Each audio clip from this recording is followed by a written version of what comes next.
Ah, Symphony of the Night. The night when my castle refused to stay dead. Much like me. The year was 1996, and Konami stood at a crossroads. The Belmonts had chased me across generations in rigid, side-scrolling battles, but times were changing. The world has gone 3D, and many believe that the age of 2D games was over.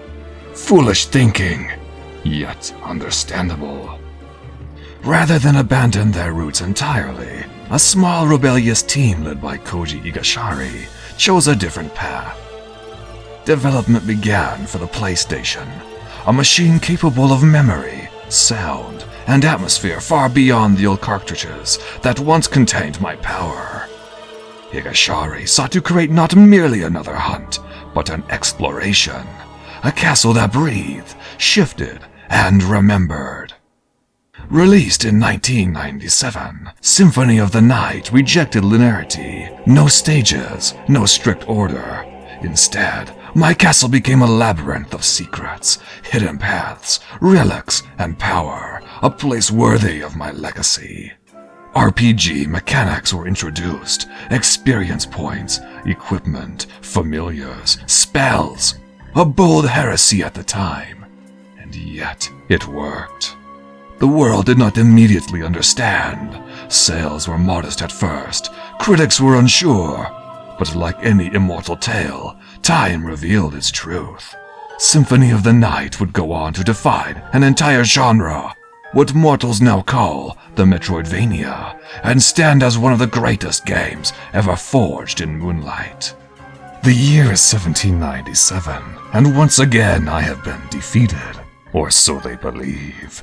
Richard Belmont storms my throne, whip cracking, righteousness blazing. He strikes me down, and the world cheers, but death is rarely the end for such beings as myself. 5 years pass, and something is wrong. My castle rises again, but not by my will. Richard now rules the halls he once sought to destroy, manipulated by the dark priest Shaft, who dared to control my resurrection, an insult I do not take lightly. Yet Belmont is not the one who comes to stop the madness. It is my son. Alucard awakens, drawn by the imbalances he senses.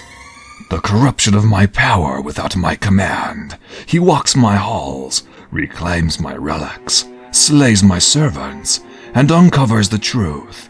The castle itself has been inverted, twisted, hiding my full resurrection behind deception. When we finally meet, there is no rage, only sorrow. I remind my son of the cruelty of mankind, of the endless cycle of hatred that binds us.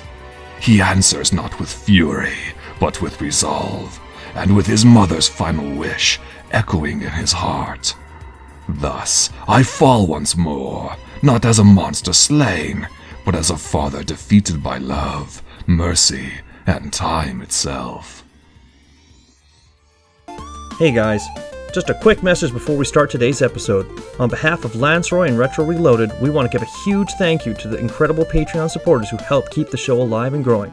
A special shout out to our 64-bit legend, Zero, for your continued top-tier support. Thank you as well to our 16-bit adventurers, Tetrafoli, Marcus Q, and Sankar, and to our 8-bit explorers, Big Nick Dika, Werecoon Warden, yours truly, Wabiert, and Gaming Quarterly. Your support means the world to us, and especially Lance, and it's because of you that Retro Reloaded can continue celebrating gaming history, deep dives, and great conversations. We truly couldn't do this without you. And with that said, it's time to press start and jump into today's episode.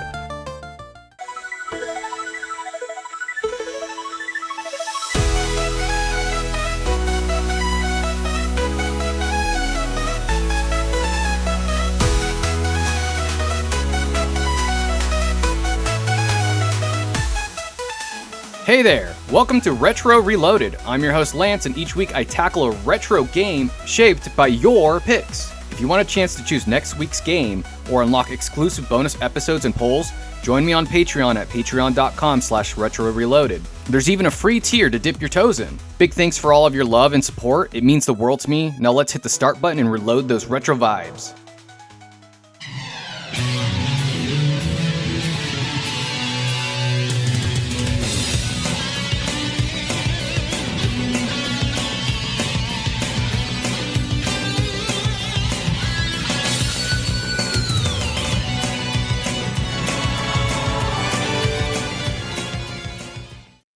All right, with all that stuff out of the way, first off, I just want to thank the voice actor who did the narration and the voice of Dracula for this episode.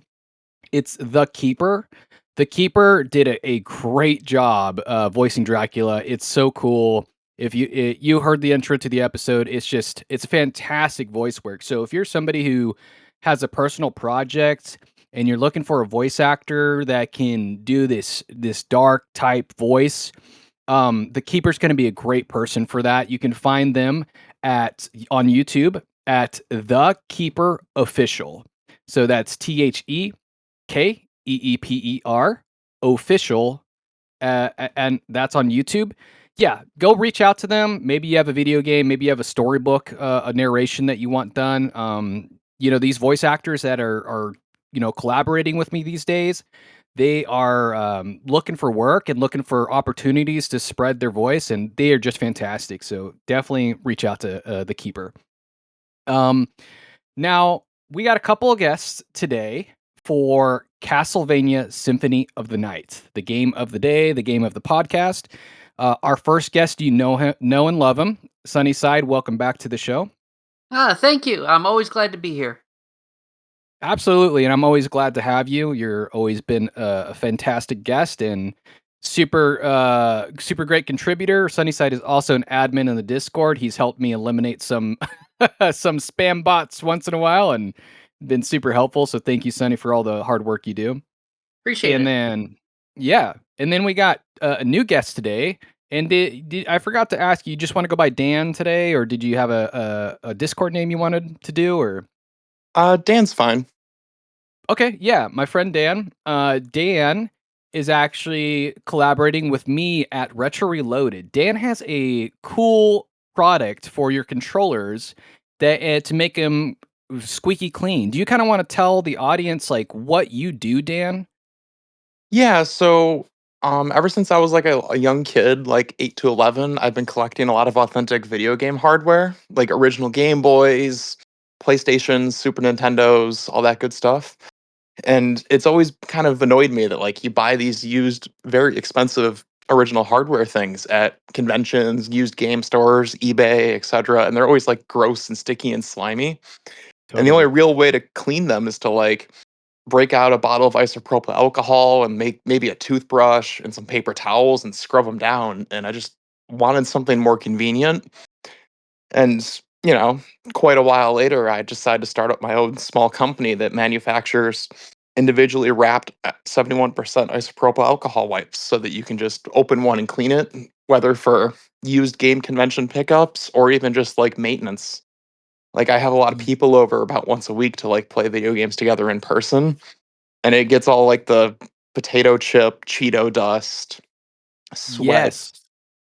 And I feel like it would be great for not only your controllers, but like your mouse and your keyboard if you're a PC gamer. Which that's a common problem for me is like I'm sitting here and sometimes I just want to have like a little quick snack and then I have to like touch my controller or my mouse and it like gets all this stuff on it and I'm like I could feel it for like the rest of my gaming session and it's really annoying. So I think your product would be fantastic for that, your wipes that you have. And I'm gonna leave to everyone listening, I'm going to leave an affiliate link at the bottom of the show description, anywhere you're listening, whether it's YouTube, Spotify, or whatever. And it's going to be an affiliate link that will link to Dan's product, and Retro Reloaded will get a small 10% portion of the commission. So you're not only helping me, but you're helping Dan at the same time, and it's a fantastic collaboration, and I'm so happy to work with you, Dan, and your product is it's fantastic. Thank you. Thank you. I appreciate the help and the platform. Absolutely. And so it's great, and I'm hoping to maybe do some more collaborations in the future. So I yeah, wouldn't so be Dan, opposed to that at all. you reached out to me when I mentioned Symphony of the Night, and you were like, I would definitely like to be on this episode, and so real quick, the episode was submitted. Little side note, the episode was submitted by Oriok via the Retro roster. So if you're a listener and you want to submit an episode 2 Retro Reloaded for me to play and cover, that you would just go on patreon.com/retro reloaded and you just do the basic tier and you can submit a game of your choice and I will play it for the week. And yeah, so Ariok, thank you. But yeah, Dan, you were like, this is the episode I want to do. So what kind of like drove you to want to be a part of Symphony of the Night? So I just really like Castlevania as a whole. I'm relatively new to the franchise. I have this habit where like once a year, because I own all the original hardware consoles, so I like to pick a franchise and once a year just play the whole franchise start to finish on original hardware. And 2 years ago I did Castlevania. So up until 2 years ago, I never played any of these. And I just really loved how, despite the constant 3D gaming everywheres when this game came out, they stuck to the 2D action roots, expanded it into a Metroidvania. It's got a super cool development history that I'm sure Sunny could talk more about. But it's just the pixel art alone makes this game super memorable. And that's before you Yes. even get into the fact that this is one of the first games to have a leveling system outside of RPGs or they put the Vania and Metroidvania or any of that. Just the parallax scrolling in some of these levels is drop dead gorgeous, especially on like an original CRT. Yeah. Yeah, that's so funny that you mentioned that the Metroidvania thing because when I was asking around like on Reddit and different places about this game, everybody basically one of the common sentiments was that it's one of the greatest games of all time. Another common sentiment was yeah, this is the second part of Metroidvania. Like I didn't know that already. Like, like okay, it's like Metroid and then there's Vania or Castlevania, and it's like, okay, you got them together, Metroidvania. And now that's a genre that is commonly made these days. So if you go on Steam, you can see Metroidvanias where they kind of copy this similar format. And I think the reason they combine those two games together is because even though they're different, they have a lot of similarities when it comes to like leveling up your character, getting power boosts, and all that stuff. I don't know when the term first originated, but it's very interesting. This came out in what 1996? Was it 96? I think that sounds right. Yeah, I believe it was. One of the funny things is um Iga actually cited A Legend of Zelda: A Link to the Past as being his primary blueprint for making Symphony of the Night. He Because doesn't of really, sorry, because yeah, of the inventory system, right? yeah, mostly that. He mainly was thinking is like, what would Link to the Past be like if it was on like a 2D plane instead of like overhead? And what if instead of like a whole Kingdom of Hyrule, it was just one castle? And that was kind of his thought process for Symphony. I'm going to get it right one of these days. Symphony of the Night. Yeah, it's kind of like it's not a very common word, symphony. It's like a very uncommon word to say. So, yeah, so it kind of what Zelda was a big inspiration then in a weird way, in a roundabout way. It sounds Hmm. like. Yes. Um, Yeah, it when came out in 1997, actually. Okay, 97. I when I was playing this, I guess I could see some of that. I don't know if I really got big Zelda vibes, but I can kind of, I guess a little bit, see like, with the different items that you can equip and stuff like that. Yeah.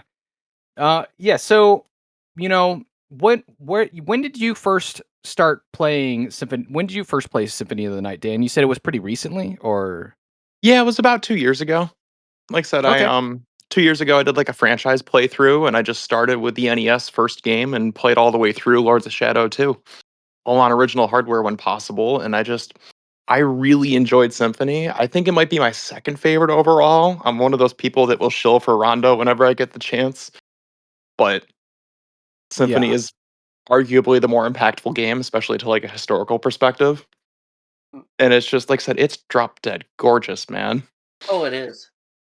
I Yeah, mean, it's good enough that they continue to use a lot of the sprites and assets from this particular game all the way to like some of the later GBA and DS entries because they hold up that well. They really yeah. do. Yeah, I definitely noticed that the sprites were good. I thought they're fantastic. It's almost like you're getting the Super Nintendo feel, but a little bit more HD in a way. So it's really cool. I think there was nothing I ever looked at, and I was like, "What am I looking at?" For the most part, I could tell exactly what I was looking at. And sometimes when you get into these older games with sprites, you're like, "What am I looking at on the screen?" You can't really tell what it is. But yeah, no, I was able to pretty much tell what everything was in this castle. Does it? So, how about the storyline? Does anybody kind of want to go over the plots of Symphony of the Night? I think probably Dan would probably be the better choice for that. It does basically continue pretty much right where Rondo ends. Pretty much, yeah. I mean, basically, like Rondo ended, and then you do like part of the reason this game became sorry, this game had a lot of historical tropes that were not tropes at the time. One of which was Yeah, the flashback beginning. So like before this game came out, it was not commonplace to have all of your powers right at the beginning of the game to fight the final boss of the last game. yeah, Common to like what a lot of Metroid games do nowadays, where you start off fully powered and then something happens and you lose all your power ups. That was not commonplace back then.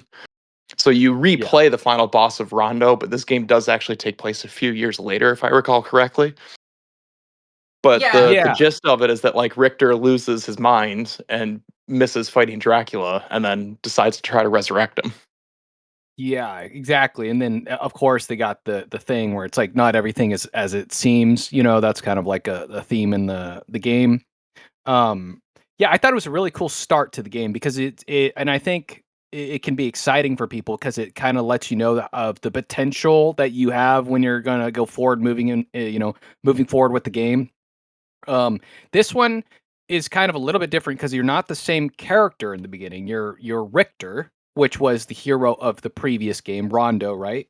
And Hmm. then when you play Symphony of the Night, your new protagonist is Alucard, which ironically is Dracula's son.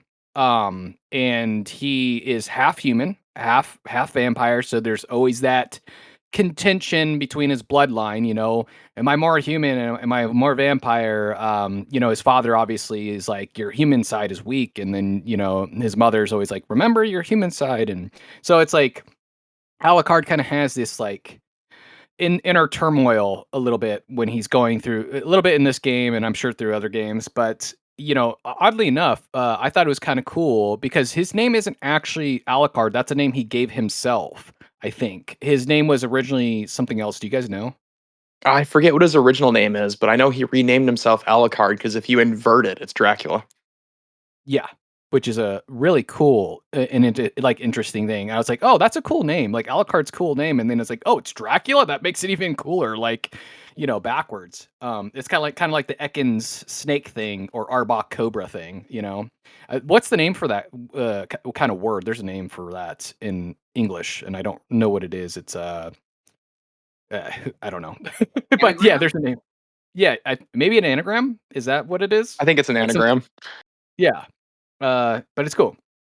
And so, yeah, Alucard goes through the story, and then Richter is the new king of the castle. You find out very shortly that he's kind of, it appears as if he's going insane, and you have to stop him because he wants to be in an eternal battle with Dracula because he wants the path of war as far as Alucard can see. And then you meet up with Maria, which is a lover of Richter's, somebody important to Richter. I'm not- Maria is the little girl from Rondo, and that's how you could tell that some time has passed between the games because she was like, I want to say like 8 or 9 in the last game, and now she's like 16 or 18 or something. But she was like the little Okay. girl that you could play as in the last game. It was like the game's easy mode. Yeah, she's And if not she seems older. So she must have been like 6 or 7 years that passed or something then. right, which is why Alucard went to the castle in the first place, because it shouldn't be back for another like 92 or 95 years still. Yeah. Because like the whole Castlevania plot line is that the castle resurrects every 100 years. Hmm. Yeah. That's a bummer for the like the Belmont family. They have to like do this every 100 years. Like, come on. And then I Like, could be wrong, but if I remember correctly, this is the game where Marie is talking with Alucard about the Belmont because she's talking about Richter, and then he's picturing Simon from Castlevania 3 because that's the last time he was awake. And it's got like yeah. this really cool, cute little scene where they have each of the characters in pixelated thought bubbles thinking of the Belmont that they know. I think it's this game. I think, but it was like very short. It's like he thinks of like I think he's thinking of Simon because like the Belmonts, their whole family lineage is vampire hunters basically or killers. You know, they fight Dracula, I guess. Pretty much, yeah. So and they're pretty cool. Like you think like you're thinking of like these people who can like summon holy power and like I don't know. They do have whips and different weapons and stuff, and they're very you know, Alucard even mentions it. He's like, Richter is a top tier vampire hunter. It would be very difficult to stop. Like if you wanted to stop him, it'd be like almost near impossible. Is basically what Alucard says in the game, which is very interesting. Um, yeah. So Rondo of Blood can you know we've kind of spoken about it, and I think this game maybe gets compared to the previous game. Do you guys know the big differences between the two? Yes. Well, first of all, Rondo is not a Metroidvania. It's much more of the traditional Castlevania vein, which was the common style of this franchise up until that point. Um, Rondo had more of an anime art style, and it took more advantage of what was then the cutting edge TurboGrafx 16 cinematic animations and audio sound font. Yeah. But it had more.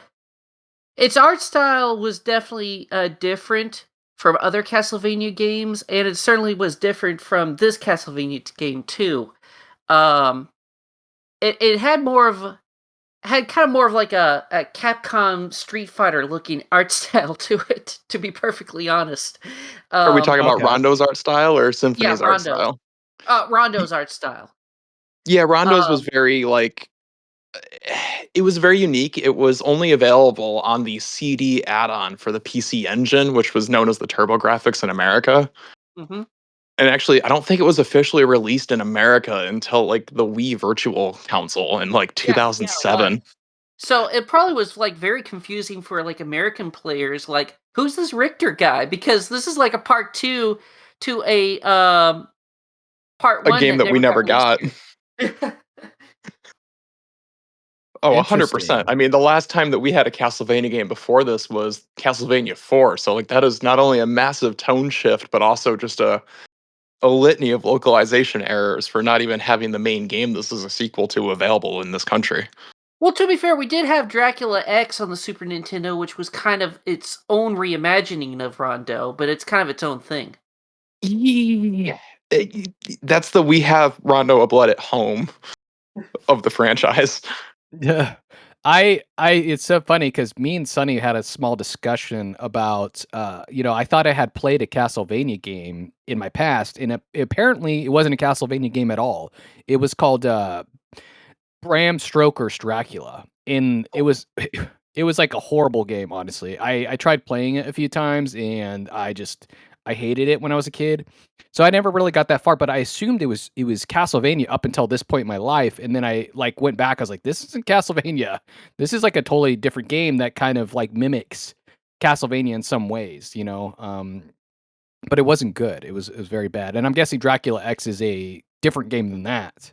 I'm assuming. Oh, Yeah, it, Dracula X is like the budget. They tried to take a CD format game because Rondo of Blood couldn't even run on the TurboGrafx / PC Engine. They had to run on the CD it had on, and they somehow tried to compress all that into a Super Nintendo game.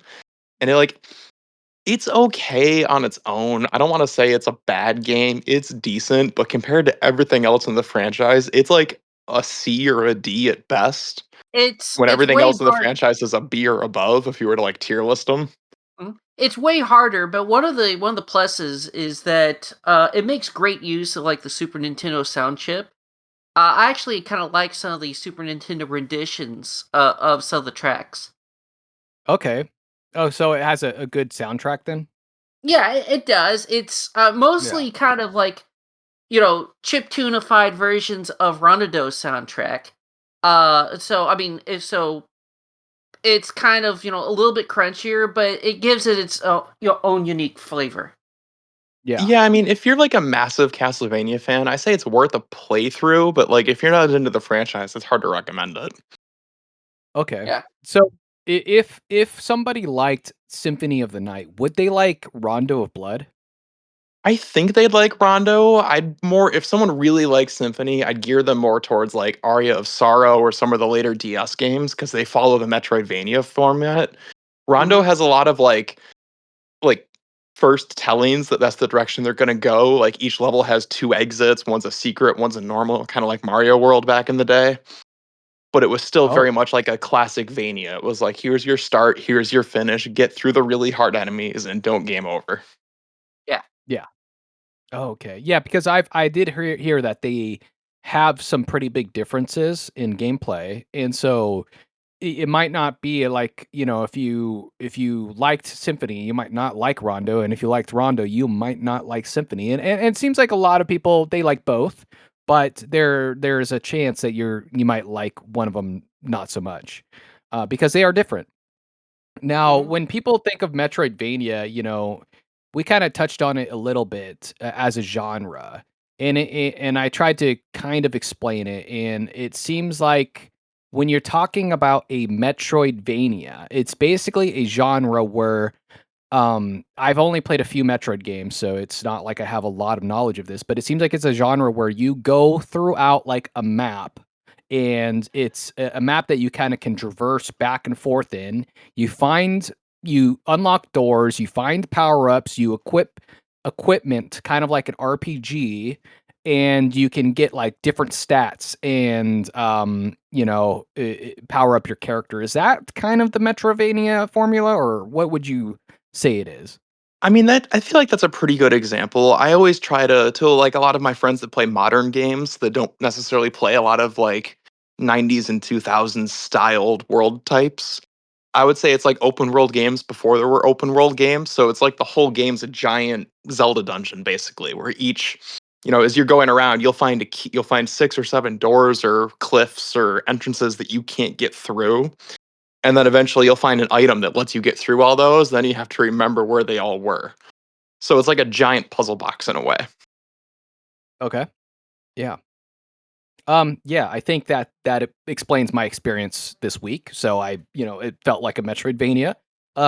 It's like you're going through the castle, you'll see places that you can't reach or you can't get to when you first go through it. And then later on, you'll unlock something that will allow you to kind of now reach that new area that you could not do previously. And there's the same thing with Metroid. It's the same exact thing. When I played like Fusion on the GBA or whatever, I think it was Fusion. It's one of the GBA ones. So, yeah. Um, Now, I was quick question and super random question. There's a power up in the game, and this is kind of a little random that you like throw bird food or something, or like you sprinkle this dust. What is that for, by the way? Just out of curiosity, do you guys know? I don't know this one. I know that there's like a peanut thing where you can try to like throw peanuts in the air and try to catch them in your character's mouth. There's a lot of weird things thrown in this game just because they wanted to. Like there's the Okay. scene where you can sit in a chair and you'll see like a Yes. ghost of a fortune teller on the other side, and there's you can What sleep was in that beds about? to restore health. Okay, let's the fortune teller thing. Is there something to that that I missed? Because it's like you sit in a chair and then a ghost comes up and stabs you and then goes away.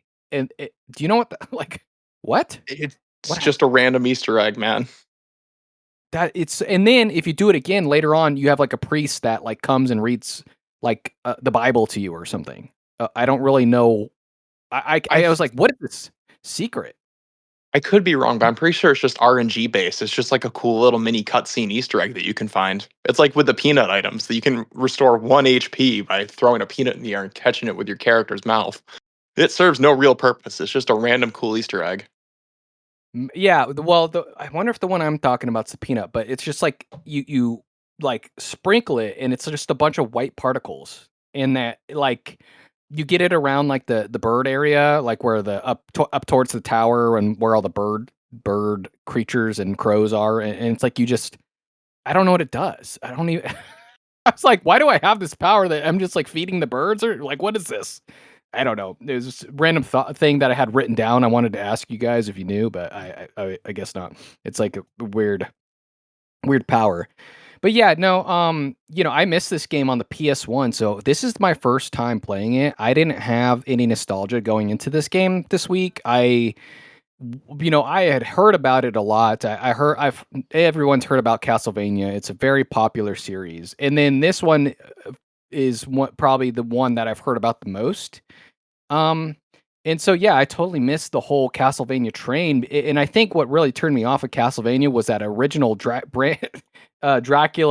Bram Stoker's whatever Dracula. And I think that turned me off of Castlevania for like 20 years, 25 years, So now I'm glad that Ariok submitted it because it was worth playing this week for sure. Um, Now, who was the developer of this game? Was it Capcom? No, it was Konami. It was the development team was Konami Computer Entertainment, the Tokyo branch, and it was mostly made up of some of the people that worked on Rondo. Of course, midway through development on Symphony, Konami had a bit of a corporate shakeup, and so a lot of people ended up promoted. And so some of the original people that were like the directors and producers of the game, they got promoted upstairs. And so Igarashi kind of took over as the new lead developer of the project midway through production. He had already became like the main writer of the game from the get go, and one of the lead programmers. But he ended up kind of becoming like the entire lead of the project.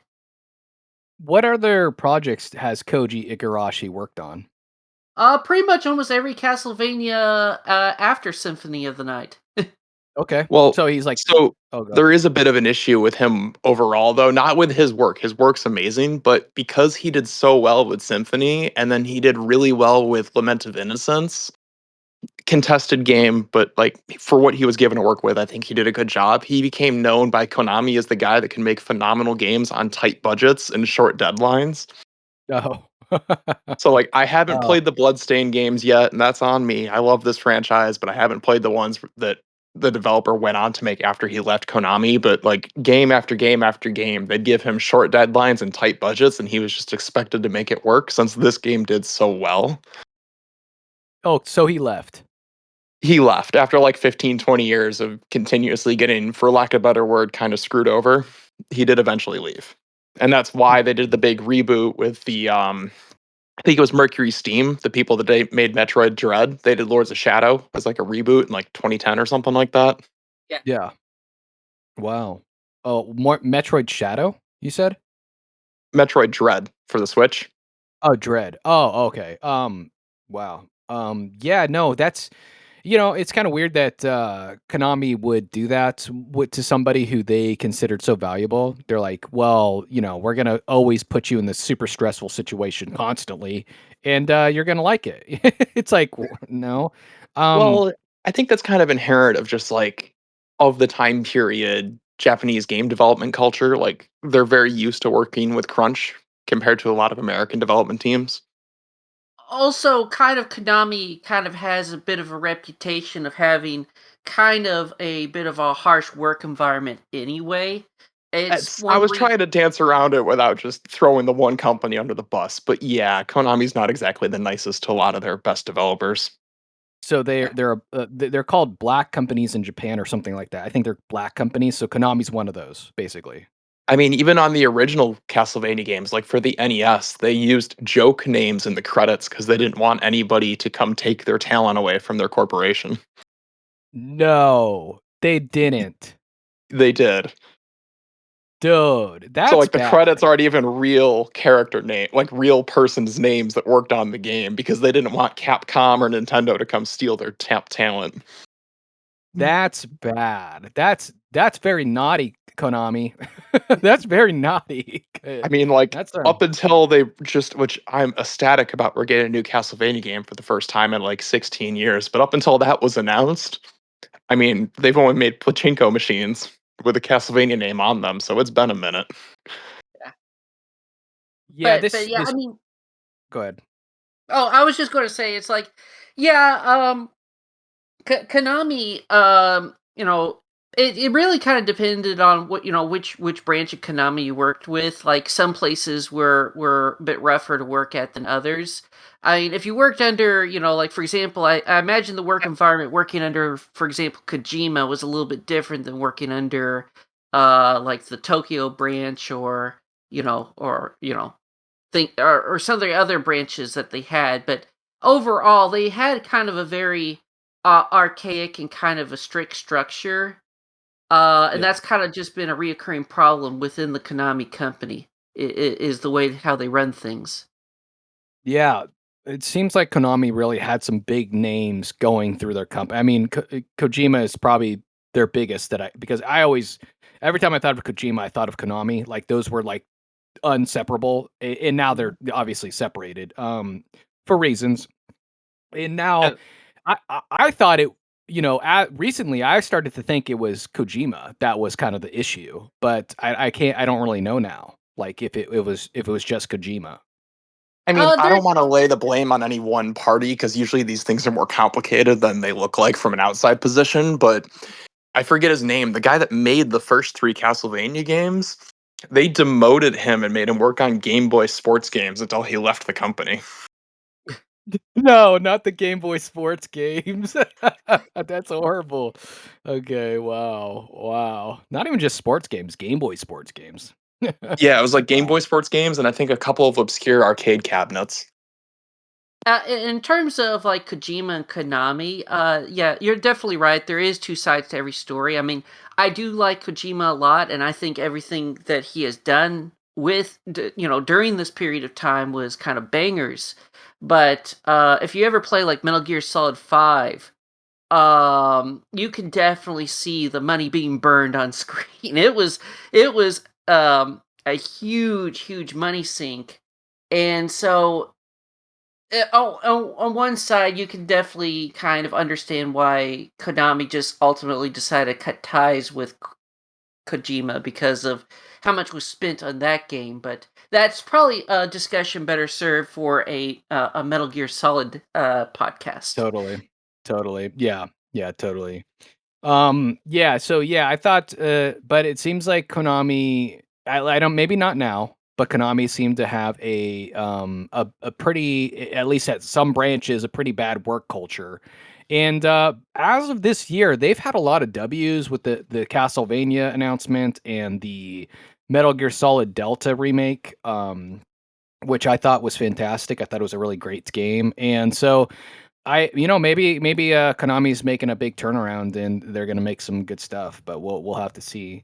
Um, you know, I guess that we should talk maybe a little bit about Castlevania's gameplay.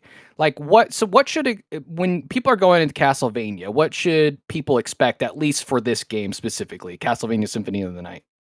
So I would say this game specifically is probably the most forgiving of all the Metroidvanias. Like you are given, it's very much like a 90s game. You're not really given a lot of hand holding. You're allowed to just kind of explore and trial and error until your heart's content. But you can become ludicrously overpowered really easily just by like not fighting the first boss and exploring the other two or three areas available to you for like an hour or two and then coming back. And the game's never really able to like claw back a sense of difficulty after that, especially Okay. if you find the chrysogram, which that weapon is amazing. I will not sit on a pedestal and say you shouldn't use it because I used it for my playthrough of this game, but that weapon is broken as hell. What's it called? The Chrysogram? The chrysogram, yeah, I have no idea how to spell that, but you do one sword slash and it brings out like five or six more after your one button input. Okay, that's OP. I didn't get that one. Wherever you get that, I did not get that. That sounds crazy though. I found my most OP weapon happened to be ironically like gloves, like power gloves. I felt like it kind of had the same thing that you're talking about, where you'd punch once or something and you get a couple hits in. Makes sense. There was like I said, Yeah. one of the things people love about this game is there's so many unique weapons, and like nobody's gonna find them all unless you're going for 100% completion. Or I guess isn't it 103 or 100.3% completion, and then 200.6 once you get to the big twist of the game. Yeah, Yeah. it's kind of like an odd number. It's Yeah. I Yeah. So want the to say big it's like 296 or something, but I don't know for sure. it's like I it's think it was 200 like a something. point. I think it was like 200.6. Yeah, they made Which it like did you some guys weird want to? number. Did you want to touch on the big twist of the final boss fight that allows for 50% more content, or are we gonna hold out on that for a while? No, we could talk about. Well, let's talk about.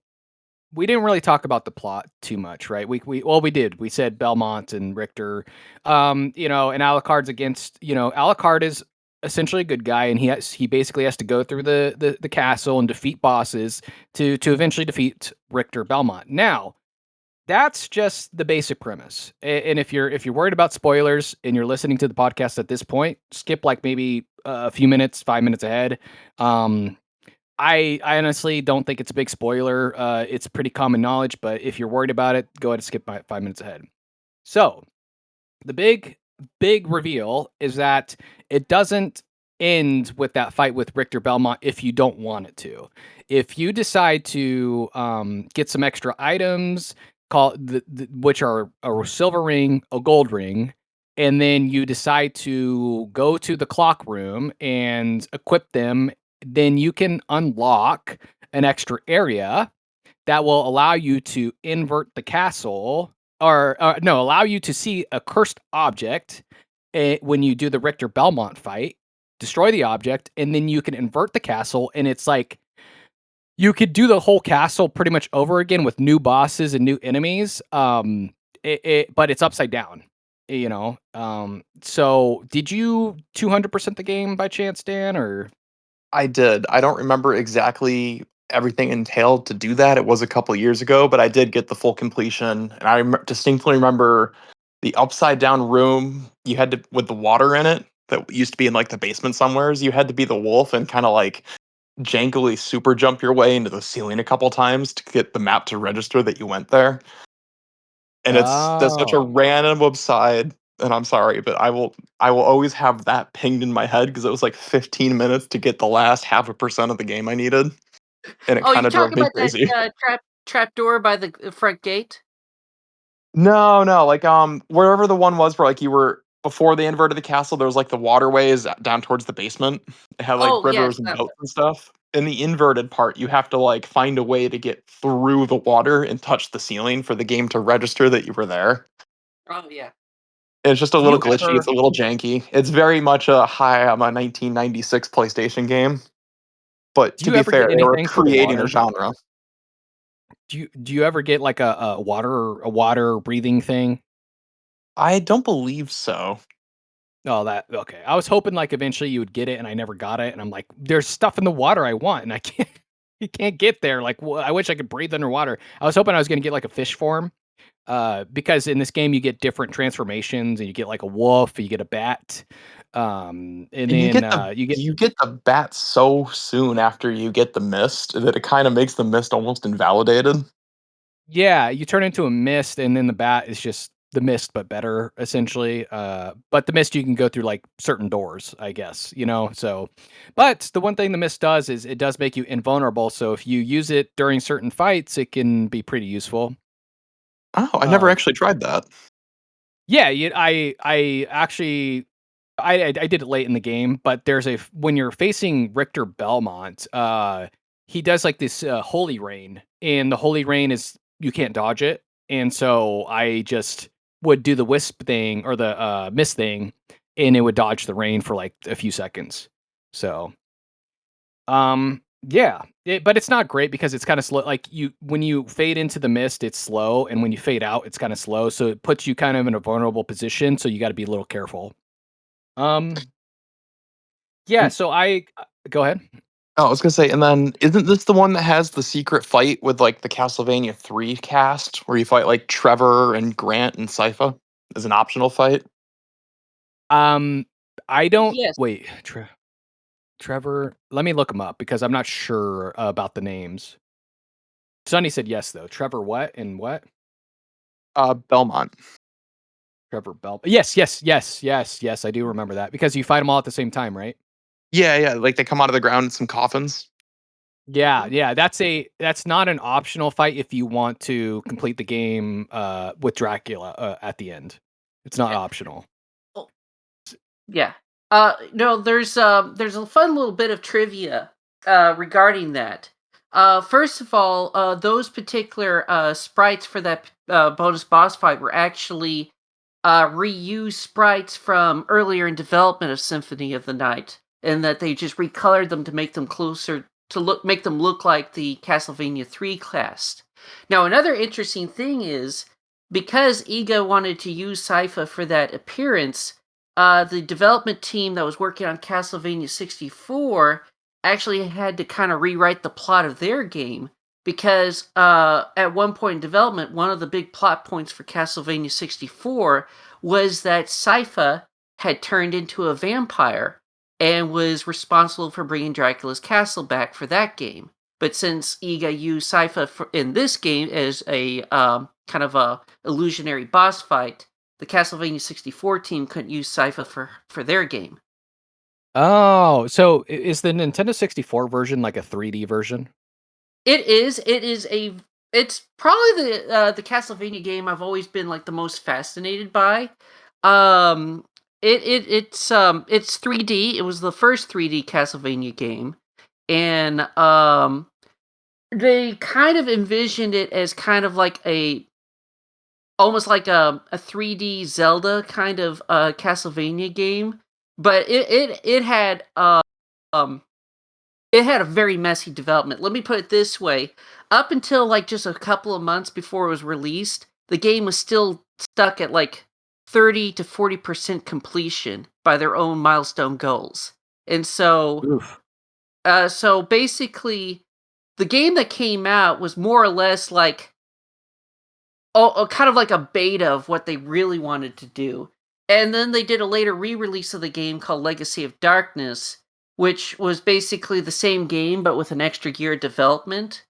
And that one's better. I would say that it's kind of more of like you would say would be a 50% complete. It's a very fascinating game, and I would definitely recommend checking it out sometime if you're ever curious to see um a 3D Castlevania game that's definitely kind of trying to do more of its own thing. It has a great atmosphere to it.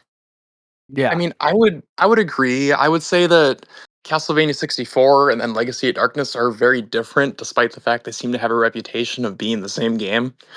Because Legacy of Darkness, you can play the full campaign of Rick or what's his name? It's not Richter, the guy that you play as in that one. I think it's Snyder. I think it's Yeah, Snyder.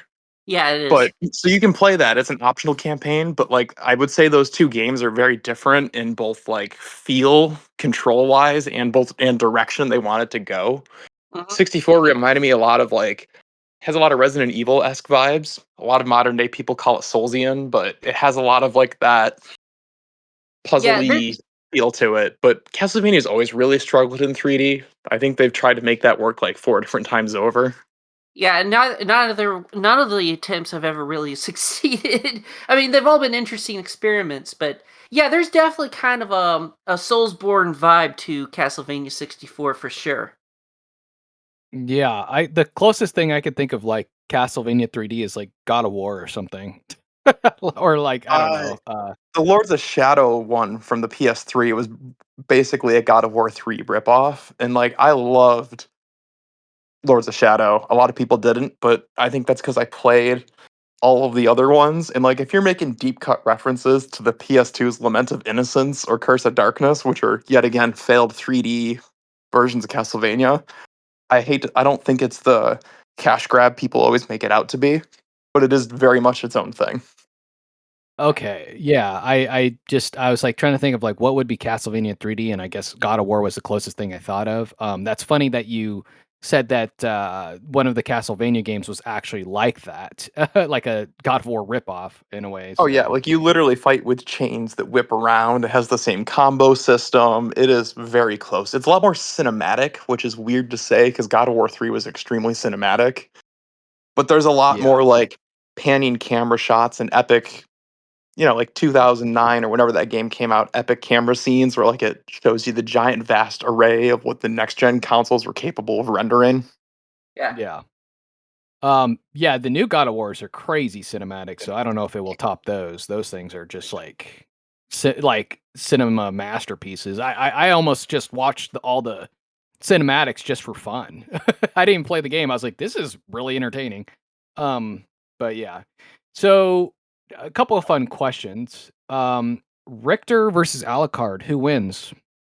Well, Ooh, I good mean, question. are we talking about mind controlled Richter or are we talking about Richter outright? Because most of the lore will say Richter's the strongest Belmont. How But about Richter outright?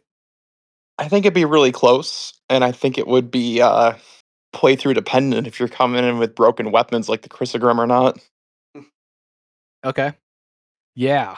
Yeah, I don't know about too much of the lore, so I was kind of thinking like, well, lore wise, like who's the guy? Because Alucard, I mean, he's half vampire. That's a pretty good it actually could be a weakness and it could be a strength, right? Like you're probably subjected to certain holy weapons that you wouldn't be otherwise. And Belmont's that's what they do is they kill vampires. But I don't know. Alucard is a pretty strong character from what I've seen in Symphony of the Night, and he did whoop mind controlled Belmont, but I think a Richter, but I think that's a different character kind of, than normal Richter. I would agree with that. I mean, like, i- it's a little nerdy to talk about, but I think you're talking about like the idiosyncrasies of how well Shaft would mind control a Belmont. Hmm. You know what I Yeah, mean? totally. Yeah, totally. And I think that's like kind of the fun part of the question is like, it's like how well could he control Richter? And I would guess not, probably not to his full potential, I would assume.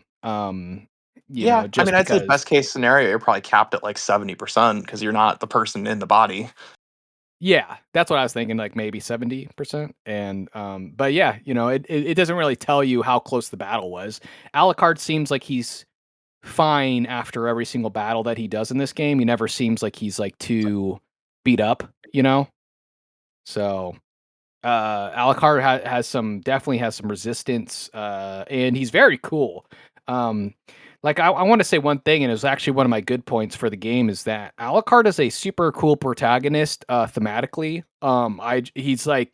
He's got this cool voice. I think his voice actor did a good job playing him, even if it's a little cheesy.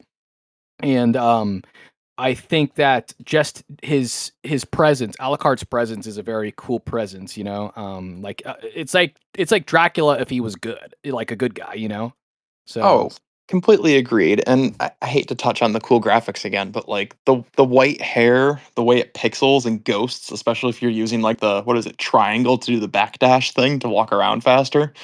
It just looks so good. It's such an iconic look. yeah, he's super cool looking. He has like this big cape, and he's got this like Sephiroth looking hair, and he's got he's a There's the strong Final Fantasy looking. VII reference. There it is. There it is. Yeah, there's the FF7 reference. By the way, it's a running joke, Dan, that I mention Final Fantasy VII every episode, so I got it in for this one. Um, it's great. Now second fun question is, does Dracula deserve redemption? I mean, I think that's a weighted question. The guy comes back every 100 years to try to genocide the planet. So, like, are we talking after the first attempt, or are we talking after the ninth or 10th? Also, Yeah. are we including like the plots of Ara and Don in this discussion? Because that is, I We guess, that would be a bit of a redemption if you want to get technical, right? Because like you Yeah. come back reincarnated version of yourself and you choose not to be evil. Oh, wait, does he? He does that? Yeah, yeah, that's what the Game Boy and DS ones are about, or at least 2 of the 4, 5. Oh, okay. So he does have a redemption arc. Was it deserved? Well, Because I at mean, the end, he at the end of Symphony of the Night, he does have some remorse, especially after he learns what his wife said and thought about the humans who murdered her. true, and on the same subject, you brought it up earlier, and I want to touch on it, but I kind of didn't get a chance. The, Alucard's motivation, I believe it's about halfway through the game or 30% of the way through the game, because before you flip the castle, you get to the corrupted save point from, like, the succubus, and Yes. she tries to torment Alucard with the murder of his mom. Yep. Yep. Yeah, it's an interesting thing because just for people listening, again, if you don't want spoilers, maybe skip a minute ahead. Alucard's mom was, as you know, murdered, but she was murdered by humans, not by like creatures or vampires. It was basically a mob that burned her at the stake for, I'm guessing, being in a relationship with Dracula. I'm assuming. Yeah, I think it depends on the version you're listening to, but I wanna say they thought she was, like, a witch because of the she was dating Dracula. Okay, yeah, maybe they thought she was a witch, and then one of her things was like, don't hate these humans for humans aren't all bad. It's basically her message to Alucard because he could have went to his vampire side and like he was like what, screw all humans, I'm just gonna kill them all, but he didn't. He went the route of like because his mother was like they're not all bad. Make sure to stay good and stay like a good person, and so Alucard does. Yeah. Um. Uh, a fun little bit of trivia about that particular scene with the succubus is that was actually kind of a leftover from a cut story path that they at one point kind of conceived of for the game. See, at one point in development, they actually planned on including more endings to the game. For example, there was one cut story path where if you really kind of mess things up, Shaft would also mind control Maria too, and you would have to fight both Richter and Maria for like an extra for like a bad ending. But then like another story path that they had in mind was originally they had this idea that there would be like two types of there'd be more variant types of weapons in the game. That every weapon would have like a purified variant and a cursed variant. And they had this idea for a story path that if you collect mostly like cursed weapons instead of purified weapons, it would change the story at different points. And the succubus posing as Alucard's mom was actually left over from the cursed weapon story path. When they decided to scrap it all, they kept that particular scene because well they really liked how well they had did that scene and they still wanted to keep that in the game. So they kind of did a minor rework to include it into the main story path of the game. Wow. Yeah. Yeah. Well, I didn't know that. Um, yeah, That's really cool, I didn't know that either. I know that Castlevania's littered with, like, cut content and last minute story changes just because 'cause it's been through crazy development cycles with so many different directors, but that's really cool. Thanks. yeah, yeah, it is.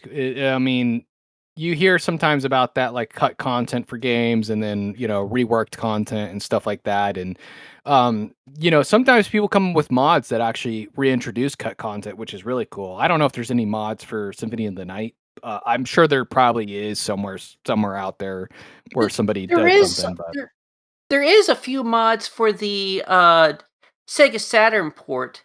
Mostly just bug fixes into do some other corrections to that port. Did they make it run better? Yes, they actually like increase the frame rate. 'Cause I haven't played it firsthand, but I have a copy of it, and I hear it runs they added new areas, which I heard were okay, but not that memorable, but it runs terribly, and there's, like, a weird squish thing with the aspect ratio, right? Yes, and I think there's actually a mod out there that's come out like I think just like last year that fixes the aspect ratio, adds the voice acting from like the PlayStation version, and makes the has the game basically kind of take advantage of the full hardware of the Saturn so it can run better. And also fixes a few transparency effects too. Oh, that's good. Yeah. Um the if you don't mind me mentioning, the Saturn port's kind of interesting. It actually has like a playable Maria in it. And also has like a couple of extra bosses, including like a Maria boss in it. Well, Oh, that would have been cool to be able to play as her because you don't really get a lot of her story. You kind of get little bits of her going through the castle, but that's it. Yeah. And that's true. in the Saturn version, you actually get to play with her and she has a unique move set. Uh and she can even like summon animals too. Oh, that's cool. She's like a druid or something, or I don't know, but I don't know, some other magical D&D class or something. But yeah, nice. That's awesome. So I just wanted to ask, what is your favorite boss in the game? Um, I mean, it's hard to give a direct favorite, but this is the first time that Legion showed up in the franchise, which is super cool because he's just like the giant floating blob of dead bodies. And like the more you hit Yes. him, the more bodies appear on the bottom. And it's not a hard fight, but it's just really cool and cinematic. And he becomes like a It's reoccurring villain through most of the franchise. it's a very interesting fight because you're when you're talking about bodies, you're talking about a lot of bodies. You're talking about it's like this giant blob of literally just bodies put together in a big ball. And then they just keep falling out, falling out, falling out, and then they turn into zombies and they like try to attack you. It was pretty intense. It's like an intense fight in my opinion. It So, is pretty I intense. Like it's it, not it it's not hard, but it is intense because there's so much to manage on the screen at one time. And I think it's one of those moments that it really shows off like 32-bit versus 16-bit besides just graphics of like what the system could actually render on screen all at one time. Yeah, yeah, I think you're right. Yeah, it's one of those moments you're like, "Oh, this is a PlayStation game." Like, I'm not playing a SNES game, I'm playing PlayStation. So, yeah, it was very cool. Legion, so it's a recurring boss, you're saying? It is, yeah. He shows up in pretty every other mainline game after that, or at least some version or variant of him.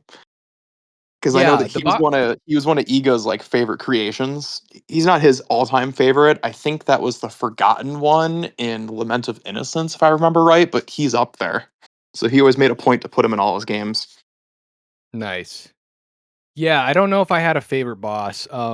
I did find the Grim Reaper was kind of interesting because he's the one in the beginning that kind of gets rid of all your weaponry. So you encounter him as Alucard, and he's like, "Well, if you're gonna be against us, I'm gonna take away basically everything you have," and he does, and you have to go get it back. And then you fight him again later on down the road in the inverted castle. So he was kind of an interesting bad guy. I don't know if I have maybe the fight with the 3 dudes from the other Castlevania game was kinda cool that you were talking about, and, I mean, Dracula's fight is obviously very intense, but I don't know if I have a favorite. It's kinda hard. There's a lot of good bosses. There's definitely some that are kind of lackluster, I would say, too, that were just, like, kinda whatever, like, throwaway bosses, I felt like, but a lot of them were pretty good. Um, now, is Alucard the coolest protagonist in the entire Castlevania series, or is it somebody else? I think you'll get a couple different camps of people. Some people will fall into the Richter camp. A lot of people will say it's Alucard. Contentiously, I would say it is. Oh gosh, I'm blanking. What's his name? The reincarnation of Dracula from Aria Sorrow. Stoma Cruz. Yes, I would fall into Okay. his camp. I think he's a really cool character, and I love the whole like I'm not going to be evil thing. And it's just really weird to play a Castlevania game in like 2032 Japan. So that's kind Nice. of cool too. So it has a lot more of like anime vibes to it. Mhm. Yeah, I mean, Alucard's a pretty cool character, and from what I saw, Richter was a pretty cool character. I don't know of any of the other ones. I know Richter's in Super Smash Brothers, so he must have a pretty popular fan base, I'm assuming. But I don't know. There's another Castlevania character in Super Smash too, isn't there? It's not just Richter, I thought. Is there someone else? Simon, the from the original game. Oh, Simon from the OG. And what was that on the Nintendo Entertainment System or? Yes, sir. Old school 8-bit, man. Ugh, Yeah. Yeah, he was yeah. the protagonist of Castlevania 1, 2, and 4. Yeah, Yeah, well, some of those 4 was like a remake of 1. Well, yeah, I mean, in Japan, it's treated as a remake of 1. In the English version, they kind of treat it more as an actual sequel, but, it's take it as you will. Yeah, yeah, a lot of 90s franchises did some weird stuff around 16-bit era because it wasn't deemed console upgrades weren't, like, a thing yet, so they had to find a way to, like, sell it as enhanced versions of your original games, not just you need to buy the new thing to get the new games. It's part of why they used, like, Super in a lot of titles. It wasn't just yeah. because it was on the Super Nintendo, it's because there was, like, massive backlash that they would have to buy a new console to buy new games. Would you I say think, go ahead. oh, I was going to say that I think Castlevania 4 has probably one of the best soundtracks in the franchise. It's a Would little you bit of a say hot that take, but I give some credence to it. is, Symphony or not Symphony of the Night, is Castlevania 1 actually a good game? Oh, dude, Castlevania 1's amazing. It's definitely Nintendo hard. Like, I'm not gonna say it's easy by any stretch of the imagination, but I'd say Castlevania 1's very fair. I think it's one of the best classic Castlevanias. Rondo's definitely the best of the classic style, but 1's really fun. 2 is very archaic and weird. Um, there's a couple of, like, decent translation patches for it that help out a lot, but 2 is something that you need a guidebook for because it was, like, made to be one of those 1980s get a magazine and sit down with your friends and try to figure it out games, which is really Yeah, hard to recreate in the modern day. And then, yeah. 3's really good, but the American version of 3 is ridiculously hard compared to the Japanese one because they were afraid of people, like, beating it in a weekend after renting it from Blockbuster. It's Okay, so legitimately yeah. one of the hardest video games ever made, and it took me a very long time to beat it. I don't some of these, companies had the bad, what do you call it, like, habit of doing that with some of these older games. They kind of would make games, like, way too hard, so you would have to replay them, or, like, they'd give you, like, arbitrary difficulty just so the game wouldn't be beaten, like, right away. So it sounds like it might be on one of those lists of games. Oh, for Uh, sure. The first one's not like that, though. The first one's honestly amazing. You should check it out sometime if you have time. I think the whole game takes, like, 3 hours to beat, even if you're inexperienced. Yeah, okay, and nice. if you don't find the first game to your liking, there's definitely been several fan-made reimaginings of it. There's, like, one, that turns it into a first-person shooter on the Doom engine, and then there's, like, another that reimagines it into the gameplay style of Symphony of the Night using, like, the 8-bit sprites and stuff. Wow, that sounds pretty cool, actually. Yeah. And I then feel like there's oh, go ahead. uh, there's also the or XC9600, I think it is. There's a Japanese computer that got its own remaking of the first game too, which was then translated and ported to the PS1 as Castlevania Chronicles. That one's really fun as well, Nice. but also really, really hard. There's also the, Haunted Castle arcade games too, which is kind of a their own reimagining of one. Oh Okay. god, does that count? Yeah, some of those, old games are hit and misses. It's like either it's like gold or it's just like oh, just a crappy game. Like I feel like because there was a lot of what you call it? Like it was a new thing, a home entertainment system. So people were testing a lot of different stuff, and it seems like some of those games like hit really hard, and some of them just sucked on the NES. Oh, Some people 100%. Especially what? with, like, Castlevania in general, because each one of the early Konami things was that each console had to have a different mindset and development team. So, like, Super Castlevania 4 was not ported to the Sega Genesis at the same, or what's the Genesis called in Europe and and Japan? Because it's a Mega different Drive. name. Mega Drive. So, like, the Mega Drive version and the Super Nintendo version, they were both just completely different Castlevania games. They didn't want to have cross-platform franchises. They wanted each one to have their own distinct feel and fan base that catered to that console's fan base. So that also Interesting. added into the whole having that's why the TurboGrafx had its own version, or PC Engine, sorry. Like each console got its own distinct Castlevania game, which really led to a lot of really weird development stories. Interesting. I did. Wow. Um. Okay.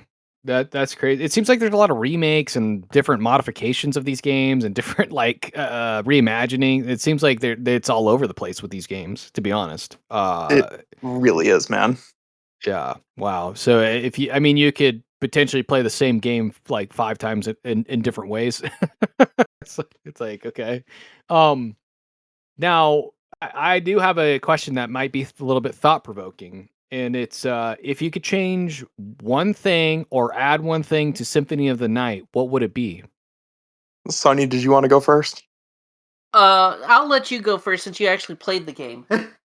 Okay, I would say some type of like, and I know it wasn't that they were creating the genre, so I always want to give them a little bit of credence and not like give them too much flack for it, but something to fix the balancing, some type of like AI in the background that would just kind of like level scale the bosses. Because a lot of the bosses were pushovers because you would over level by exploring so much. Because the game was so open ended. So you'd come into a boss that thinks you're going to be like a level 5 and you're like a level 15, and you just walk the floor with them. Yeah. So something to scale that back up. Like the later games did a much better job of that. I don't know if there was actually scaling or if they just catered more towards how much you could explore for certain areas. Like I would say Symphony is probably the best exploration of the Metroidvanias. Like it has the best areas. It's the most iconic. It created the genre. But some of the later ones, like Aria and Dawn and Order of Ecclesia and all the other ones for like the DS and the Game Boy Advance, they were a lot more balanced. Like they were definitely more. You walked into a boss room and the boss knew, or the developers knew what level you were going to be at and adjusted the difficulty accordingly. And this game, I think, kind of lacks that in a pretty massive way. Yeah.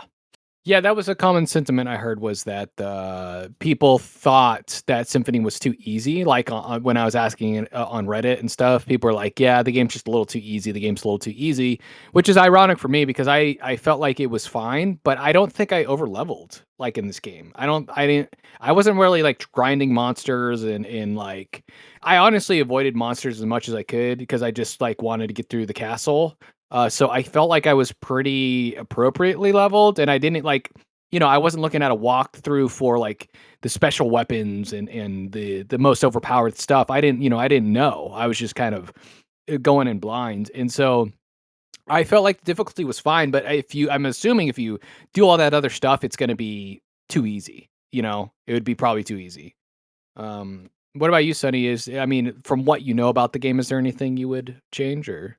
Well, my personal preference would have been if um I would this is just kind of just me, but I think it would have been kind of been nice if Konami had taken like the Strider 2 approach and included like Rondo as like a second disc for the game, like as a bonus disc, like as like a PlayStation port, like just like a quick rough port of that game, so people could have actually experienced the first part of this game's plot and characters Yeah. at the same, and it would have also gave them an option to play a Classicvania style game if they didn't find the Metroidvania style to be of their liking.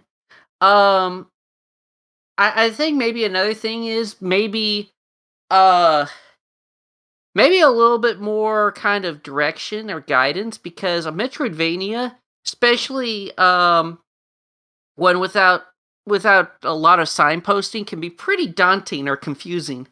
But again, that's kind of more just a me thing. I mean, I would No, agree it's with not. that. I would Yeah. definitely agree with that. Like this one is very archaic. It's really easy to get lost, which is why I over leveled a lot.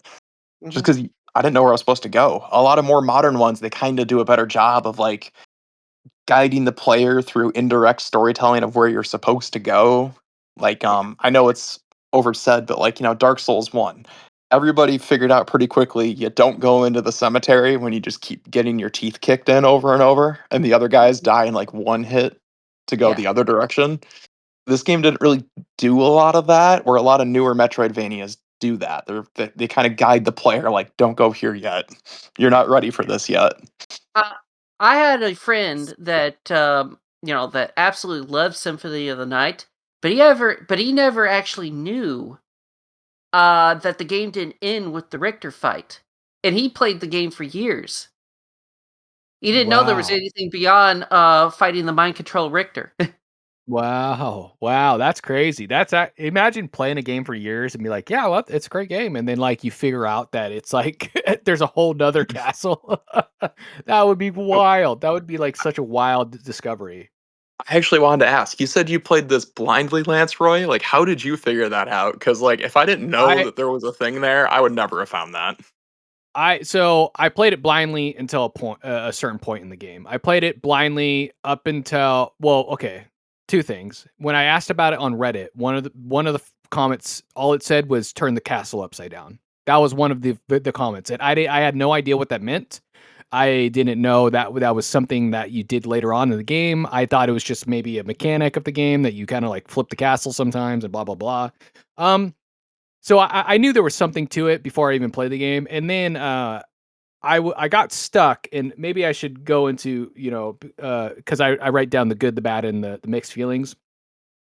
One of my bad points about this game was that I got stuck a lot. In it wasn't maybe until it was before you get the mist. So like once you needed the mist is where I started really getting stuck in this game because I had felt that I had basically explored the entire castle. And I was like, I don't know what to do. I've been up and down this castle. I don't know where to go. Um, and so I started to look at a guide to find out where the powers were. And I was like, okay, I found out where that power is, close the guide. So I stopped looking at the guide. Then I would find that power and then I would get stuck again. And I'd be looking around. I'm like, where the heck am I supposed to go? And this kind of goes into Sonny's points, where it's like things aren't really labeled that well. And when you look at the map, there's no legend. So like if you go over the map, it's not going to tell you that this is the cemetery, this is this is that, this is that. So I'd look up at a guy to be like, go to the chapel. And I'm like, where the heck is the chapel? Like, I don't know where the chapel is, dude. Like, so No, it's you're completely right. The one that got me was the clock room. Like, yeah, I searched around for probably 30 minutes before I eventually gave up because I checked every single dead end that I had a second time. And after like 30 or 40 minutes, I was like, all right, I gotta, cash in the good gamer card. Like, where the hell do I go? It's like, oh, you just yeah. stand in the clock room until the clock strikes a certain number. And then the top left part of the room opens up and you can continue. I was like, well, how am I supposed to know that? I had the same exact issue, Dan. Same problem where it was like how was I supposed to know that? That like, okay, yeah, I have this cool clock here, but I need to stand here for a minute in order for like something to happen. So that's one of my grievances about this game is that there are things that unless you want to spend an insane amount of time trying to figure it out, you're not going to figure it out without a walkthrough. Like, and I'm a gamer who I feel like in your game design, they don't have to be super obvious, but there needs to be things that allow you to know that certain things exist in the game, certain pointers, whether it's like a sign or a narration or maybe an NPC's like, man, I would love, I wonder what's that clock room's really interesting. I wonder what would happen if I like stood there for a second, something that would point you in that direction. This game doesn't do Oh, that. 100, Like, 100%. yeah, 100%. I think it's like a carryover because a lot of computer games at the time, like in the early 90s, like Myst, and there's a couple others of like the click action puzzle games. And just like people had more time back then. Like, back then you yeah. bought a game and I mean, I was born in 98, so like I had a little bit of this with like the GameCube and PS2 era, but like, if you bought a game, that was your game for like 3 to 6 months before, a birthday or something rolled around and you got a new one. So Yeah, like exactly. beating your head into the wall was kind of put into the design. And I've been replaying Resident Evil lately or sorry, playing Resident Evil lately. I haven't played them before. And there's a lot of that type of puzzle aspect to those games as well, where it's like you just gotta like figure it out. Like you'll Oh figure it yeah. out eventually. Like the clock Oh room yeah. thing, like back in 1996, I'm sure a kid would have just like eventually stared at the clock because it's a moving part, and there's not a lot of moving parts in that game. Or you buy Like, the $15 strategy guide in the video game store or something, you know? or the Yeah. community aspect, like, you go back to like school or something or college or whatever, and your friend would be like, "Hey, did you find the thing in the clock room yet?" You'd be like, "What thing in the clock room?" And then you go home and try it. That Yep. aspect's kind of gone to the wayside, and Yeah. those more archaic puzzles just do not age that well, in my opinion. Yeah. So, yeah, that aspect of this game didn't age very well. It's like, I think they assumed that you were just gonna play a lot of this game, like, lots and lots and lots of it. Because, like you said, you would get a game maybe for your birthday, maybe 2 if you're, like, really, really balling out, and, you're playing those games for a while, like, for months. So, uh, yeah. I got to points where I had to look up the guide, and once I got to the once I figured out the inverted castle, I boss rushed it because I was already kind of like done. Like for me, I was already done discovering the castle. I was kind of over, and plus, there's as far as I know, there was no more power ups, right? That you really get in the inverted castle. You Not that I don't. can recall. It feels kind of bloated at that point, in my opinion, as well. And like the traversal's harder too, because you're walking on the ceiling, and a lot of the ceiling has like chandeliers that you can get stuck under, and like it's a pain in Yeah. the butt. So It's like cool. I just wish it was like a little smaller. Yeah, so the wolf transformation kind of becomes useless in the inverted castle because there's little crevices that you can't really jump through, like dash through and stuff. And so I like in the inverted castle, I basically turned into a bat, and all the parts that I could fly through, I flew to the next boss room, would kill the boss, flew to the next boss room, kill the boss, so at that point, I was pretty much like just looking at a map where the bosses were. Um, but yeah, I tried. I really did try to do the blind playthrough because I'm like you, Dan, where it's like I want to not have to do that. I want to have like this raw experience with these games. I feel like that's just a more enjoyable way to play a game for me. Some people are walkthrough people, and that's cool. Like, if you want to play a game like that, that's up to you. But I really, I enjoy figuring stuff out. Like, that's part of the game for me. But once I'm stuck for an hour or two, I'm like, okay, what do I do here? You know? No, I completely agree. Like, I'm not a walkthrough person by any stretch of the imagination, but if you're genuinely stuck, I look at it as kind of like a phone a friend. Like, I don't read exactly where to go, but just like a hint of some kind would be great? Yep. Yeah. How do you feel about walkthroughs, Sonny? Are you a walkthrough guy? I'm it really kind of depends on the game. Like, for some games, I prefer not to look at a walkthrough at all. But when it comes to like large games, like let's say a Bethesda RPG or a Metroidvania, or a game that's just really like not all that clear on what you're supposed to be doing, I generally prefer to have like a walkthrough, at least, if not open, at least on standby on like something like my phone. Because like, for example, if I'm playing like like a Bethesda style RPG, which is like, a huge game, it usually has like, all sorts of like branching choices through like dialogue and stuff, or has like a lot of like really wacky bugs and glitches. I kind of want to know ahead of time of what I'm actually getting into before I start it, because, well, it's a long game and I want to have like the best experiences or the best narrative outcomes possible for my own enjoyment. And when it comes to something like a Metroidvania, I don't know. There's something about Metroidvanias that always kind of feels like personally overwhelming to me. So I generally prefer to have like a guide on standby for like something like this, just so I'm not getting lost and I actually kind of generally know where I'm supposed to go or what I'm supposed to do. But for other Yeah. games, I don't use a guide at all. Like, I've never used a guide for Banjo-Kazooie, for example, Oh, nice. or Mario 64. I Yeah. think I think a lot of it comes down to like, is there missable content? Like we're talking about Symphony of the Night, so I'll use that as an example. Like before I played it, I looked up. I'm like, okay, what do I need for the good ending? Because if most of these games, if you get to a certain point, you just can't get the good ending anymore. I'm like, I'm not going to restart hours of gameplay because I missed an item. So I'll be like, okay, where's the miss? Like, what item do I need, and what's the point of no return? It's just like Yeah. a general outline. Like you need to find these two items. It was the gold and silver rings, right? Like before Yes. you fight Richter. Otherwise, because Yeah. if you're completely blind, you'll fight Richter, the game will be over, and you'll be like, "Oh shoot, I screwed up. I got to replay it now." I missed I half the game. That's what I thought. I thought I had beaten the game, and then somebody said something to me, and I was like, "What?" I was like, "Wait a minute!" Like I was like, "Oh man!" I thought I had beaten the game. I was like so satisfied with myself too. I was like, "Oh, I did it! Oh, I'm like," And you're like, and "And then I it's did like, it in, like, a third of the time other people did. Let's go." And then you're like, yeah. "Oh." And then once I realized there was a whole nother castle. That's when I was like, you know what? I'm boss rushing. I'm not doing this. Like I already got everything. But yeah, I'm the same way. Missable content really kind of pisses me off. I think missable content is bad game design, and I know a lot of people are going to hate me for saying that because there's a lot of good games that have missable content. It doesn't make it a bad game if it has missable content. It's just a negative mark on the game. That's all it is.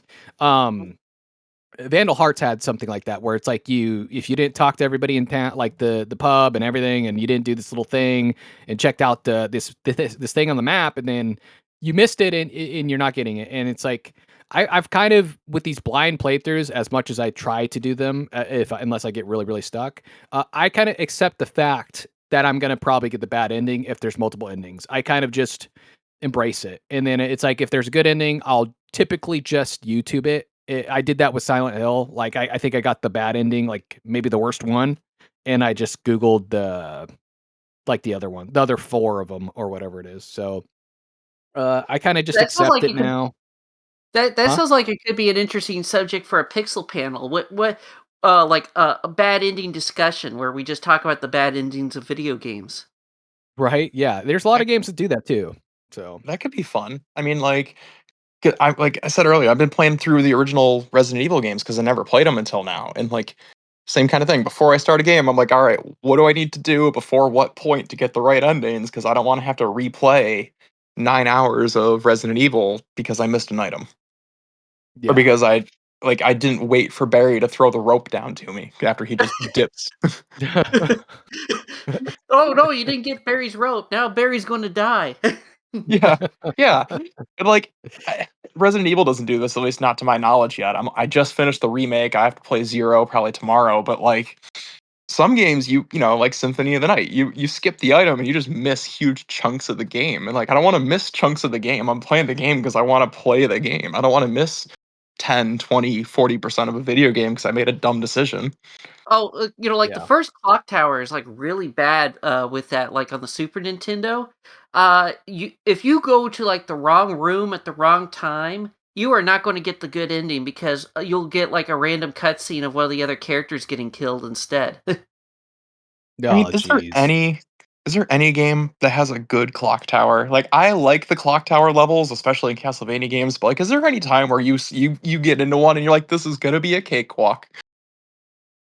Uh, I just think of the clock tower in Kingdom Hearts, and it's like one of the super bosses, and it's not easy. So, I was I actually mean, talking about the clock tower video game series, but yeah, well, I can't think of a good clock tower level.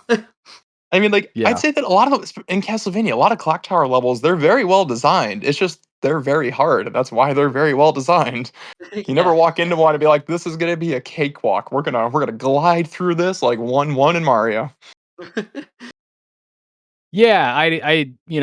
If you couldn't over level in this game would be hard. I think. If you couldn't like do the over leveling or the cheesy weapons, like this game would be pretty difficult. I think in some parts, especially that last fight with Dracula. That is like the difficulty spike goes from like a 3 or 4 to like a 7. You're like, what the hell is this boss? Like, this is pretty I mean, hard.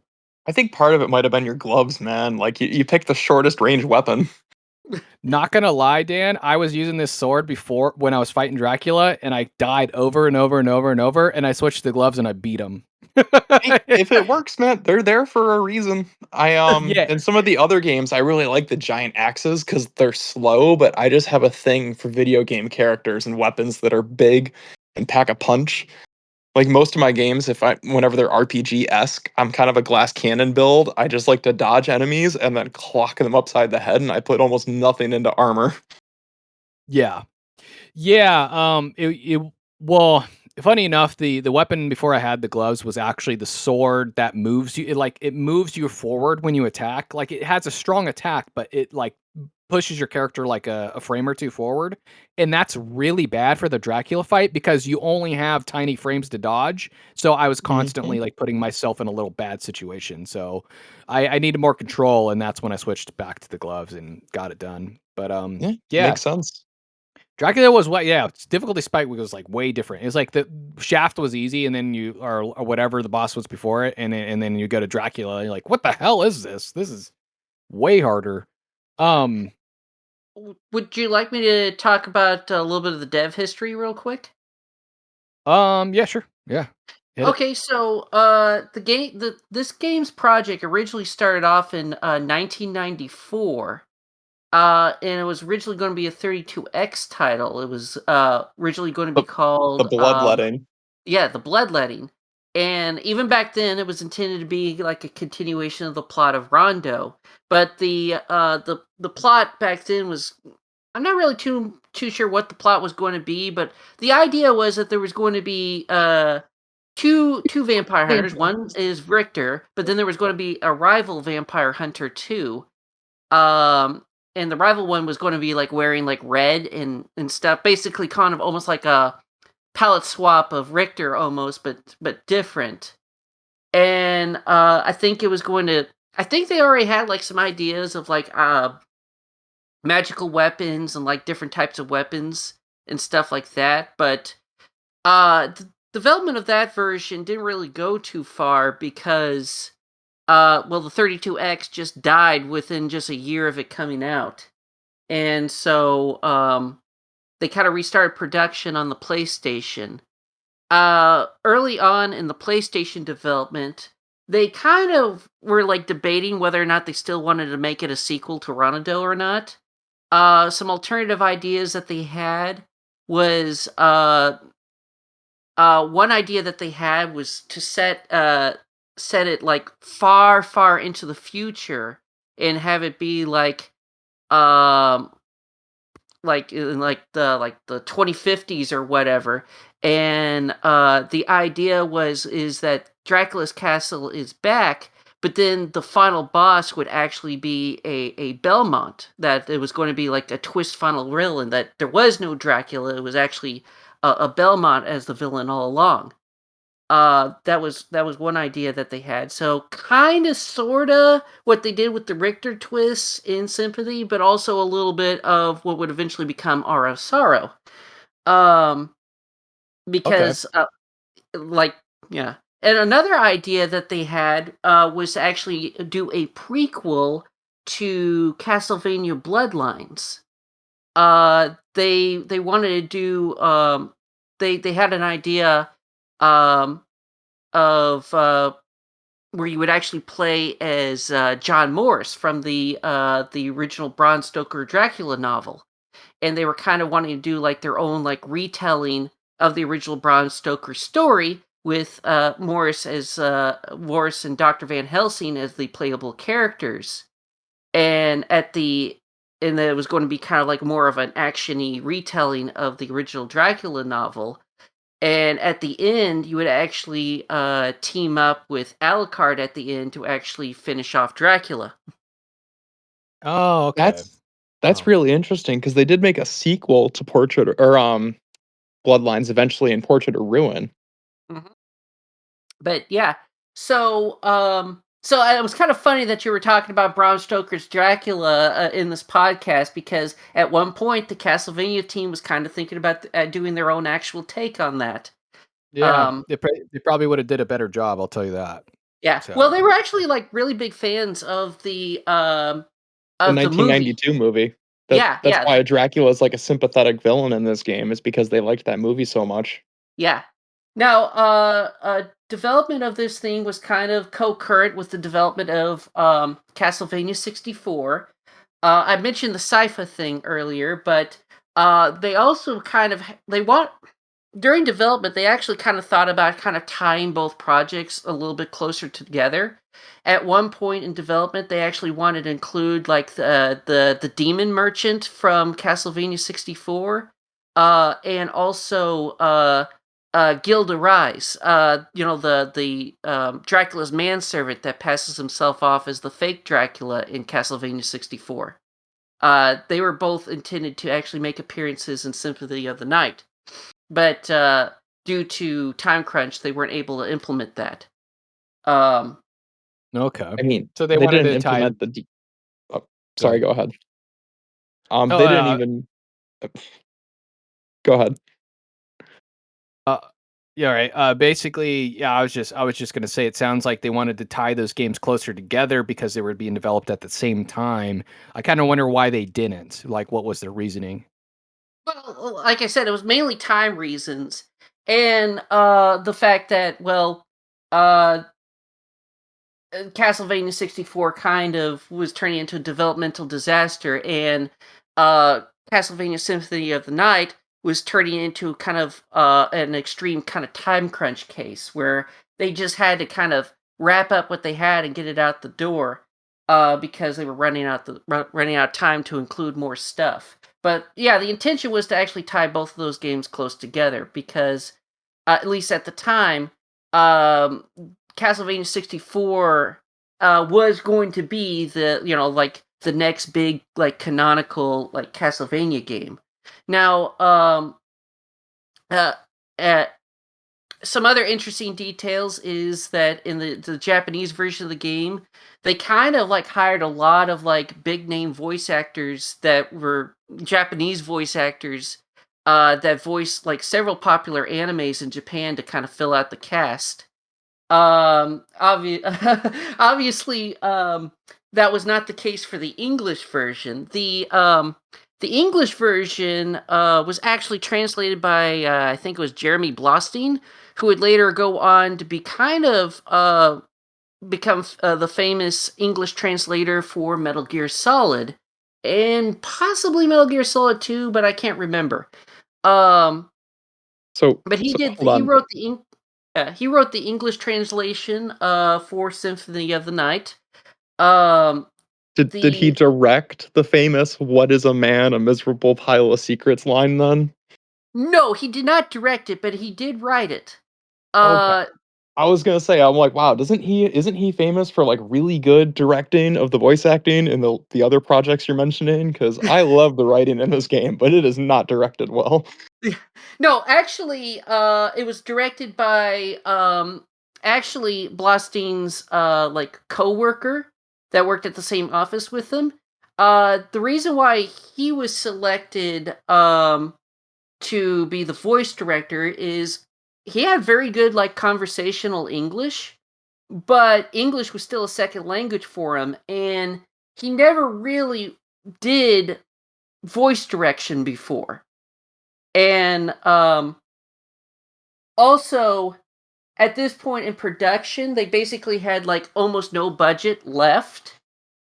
So basically, what they had to do is they basically had a microphone set up, and they would bring the different voice actors in to record their lines. But the room was basically like a large open room, and so the only way to kind of like do any kind of real sound control is I can't remember those foldable walls that you sometimes see at like restaurants.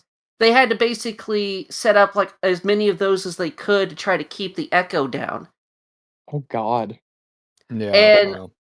and also, given the time crunch and stuff, they basically only really had like time for like one or two takes for each line, and so um, it's probably a miracle that the voice acting is as good as it is because the voice director English was a second language, and while they could do conversational English well, they weren't exactly like experienced in voice direction, Are you and talking about the voices for Symphony here, or is this for something else? no, for Symphony. Okay. Yeah. Yeah. Honestly, the voice I can tell the voice quality was off in this game, but it's funny because this was one of my mixed feelings that even though the voice acting isn't great, and the quality sounds kind of off, I almost think it's part of its charm in a way. And I don't have any nostalgia for this game. It's like almost like it fits the over the top narrative of the Castlevania game, this one specifically, like where it's like it sounds like people are just screaming and like it's like into a bad microphone or something. But I kind of like it. Do you guys like it? I I would like it. agree with that. I think that there's a certain charm to like the campy '90s voice acting in a lot of PlayStation games, Mhm. just because there was no voice acting before that. So you have all these like Japanese companies trying to put in English voice actors across seas and like I mean you could just look at Sega for how messy across seas relationships can be even within one company. So to Yeah. try to like I mean there's just dozens of examples for bad voice acting that became notoriously part of that game's identity. Yeah, Yeah. and, and the funny thing is, Jeremy Blostein was like right there when the voice directing was being done, and it was like in an interview that Blostein gave, is like he knew at the time that these were not good deliveries, but he didn't want to say anything to his friend because he knew this was his first time kind of doing this, so he was just kind of like biting his tongue and crossing his fingers that it all turn out well in the end. Wow. Well, No, and I I think think it did. I think it turned out okay. Yeah, So I think so too, because it yeah, gives you a lot of quotable lines, you know? Like yeah. everybody knows the "What is a man" quote from this game. It's like famous. Oh And yeah. they reference it in like I think they bring it up in the anime, they reference it in some of the later games. Like it's highly quotable because it was so iconically not great. Yeah. And funny enough, I think a couple of voice actors in the English version of Symphony of the Night also did some of the voice work for the first Resident Evil game. So they kind of have a pedigree of famous voice acting. Oh god. Jill the first Um, Sandwich. Resident Evil, the first Resident Evil game is atrocious. This is way better, like by miles. Yeah, I would agree. yeah. Yeah. Now, So one other couple of other interesting little development things is Konami of America, the American branch of the company, did not really have that much confidence in Symphony of the Night. They just kind of they viewed this as okay. It's not really like the other Castlevania games. Castlevania hasn't really had like a huge hit in a while. We're going to put it out on the PlayStation, but we're going to market it here in the States as more of like a budget title, and we're not going to spend too much on like the marketing of it. And so it was kind of like initially kind of like not exactly shadow dropped here in the States. It was just kind of like a low key release of it. And over the course of 97, word of mouth basically kind of turned it into one of the best sellers of the year. But Konami of America didn't really spend too much time actually marketing Symphony of the Night until it basically turned into a PlayStation greatest hits here. I Well, think it part of wasn't that. Go ahead, Dan.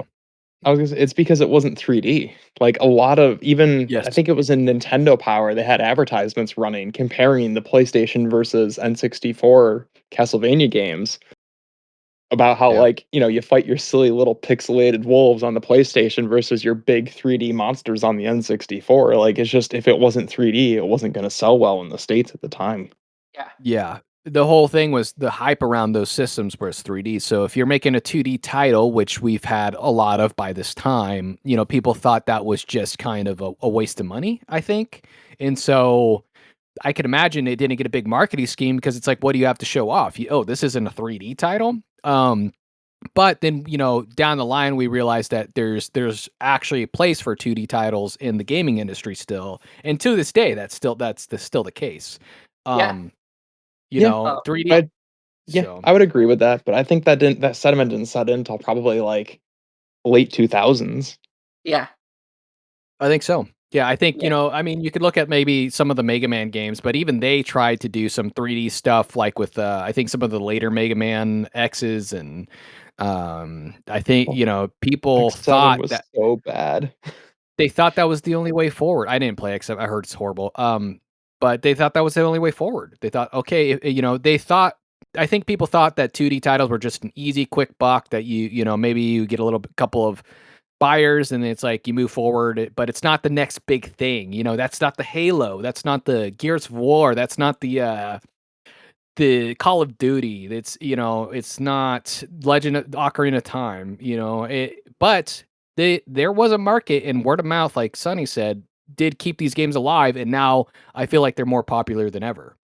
Oh yeah, I So mean, most people will cite Symphony of the Night as like the best or one of the best Castlevania games ever made, and for good reason.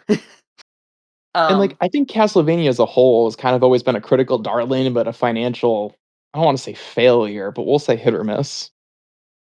Because yeah. every, like, 6 games, they get one that just blows up financially. Like, it does so well, but most of the games have always just kinda been underperforming, but critical darlings.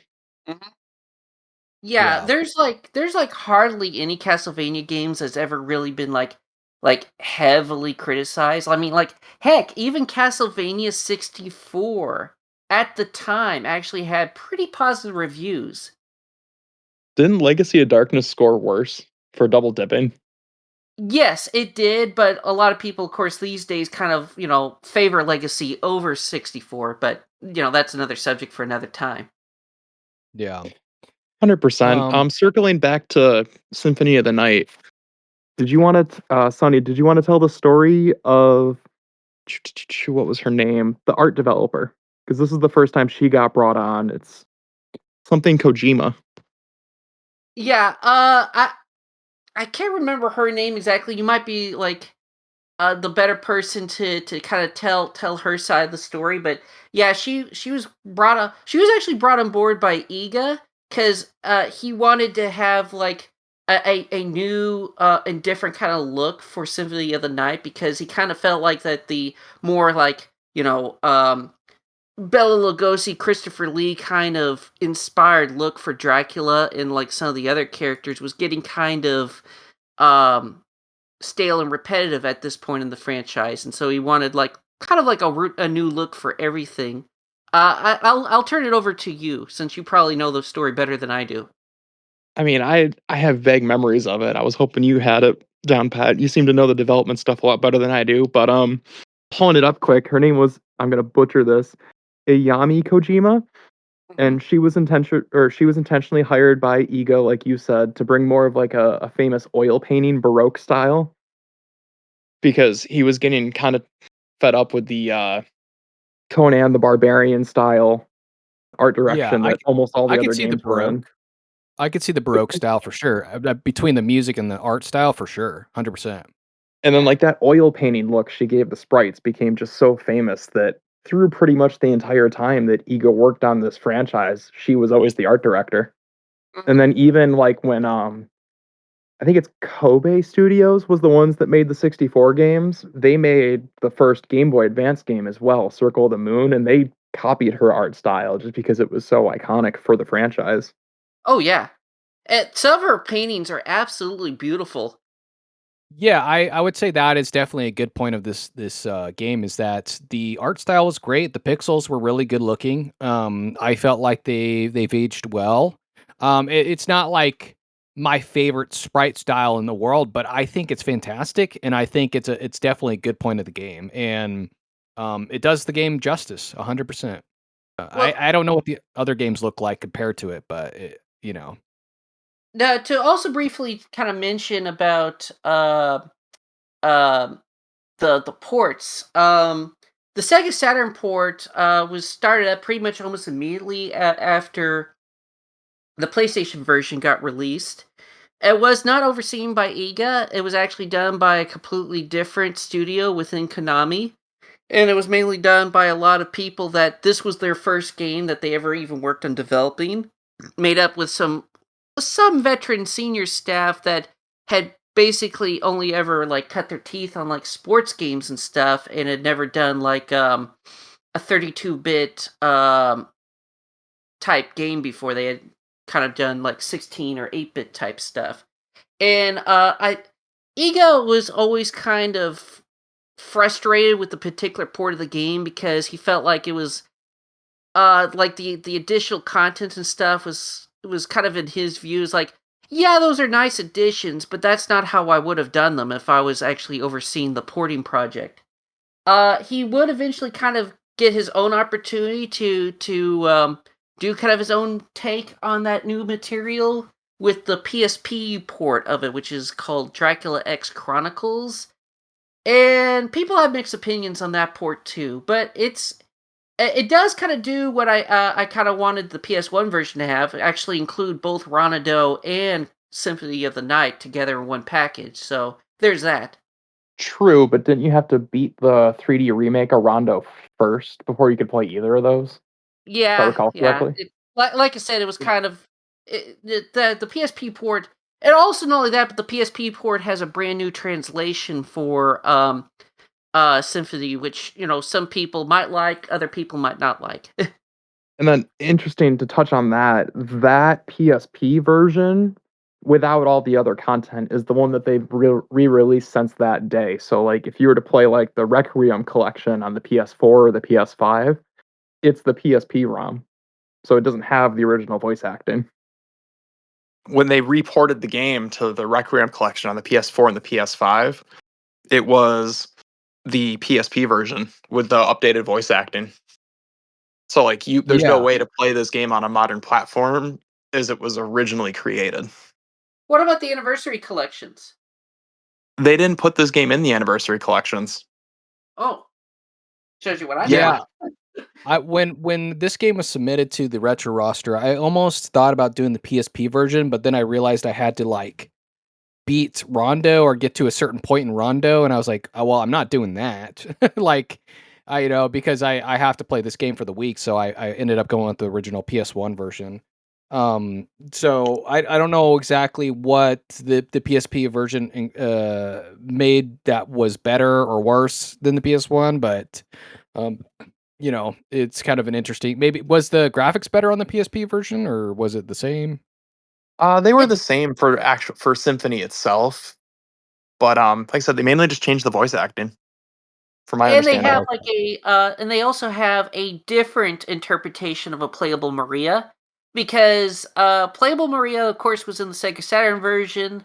The PSP version also has a playable Maria, but she plays entirely differently and has basically entirely different move sets. So, um, and Oh, okay. kind of some people kind of prefer the Sega Saturn Maria over the PSP Maria. Gotcha. All right. Yeah. So I think we should probably move into the good, the bad, and the in between stuff. We've covered some of the stuff, but we're coming up on about 2 hours.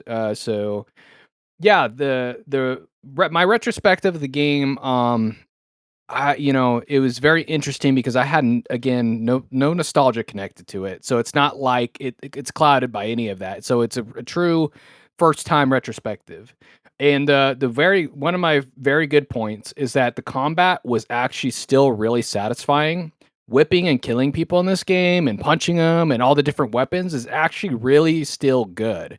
And it's not like, because when you think about like whipping enemies, it kind of sounds dumb, but then it's like, oh, this is actually a fun mechanic. Like you're like, I don't know, like there's something really cool about it when you like whip the enemy and it does this highlight and then you just destroy the enemies. It's kind of like what you would imagine like a 2D God of War. You whip enemies in that too. I thought the combat was great in this game. What do you think? I mean, I would largely agree with that. I really liked all the different weapons that you could have. I haven't played the game multiple times like I know some people like to, but just the variety that you can get with all the different weapons leads to people having very different playthroughs, or even the same person having different playthroughs on repeat experiences.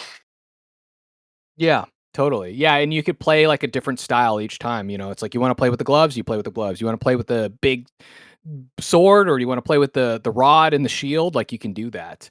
So there's a lot of different play styles, and you can kind of have fun doing that. So yeah, the combat was great. I don't think it's aged very, very poorly. I think it's aged well. The music, we very shortly touched on the music. And that's another one of my good points. I thought the music worked really well for this. It, like you said, Dan, it kind of has this baroque sound to it. With like what is that? It's not a piano. What is that thing they used during that era? An organ? Is it an No, organ? no, it's not an organ. I don't think it's It was Synthesizer? like maybe it's like something that resembled the piano before the piano like was invented or whatever. But it was cool. It's like it has that sound to it. And it's a very cool sounds. The music was catchy.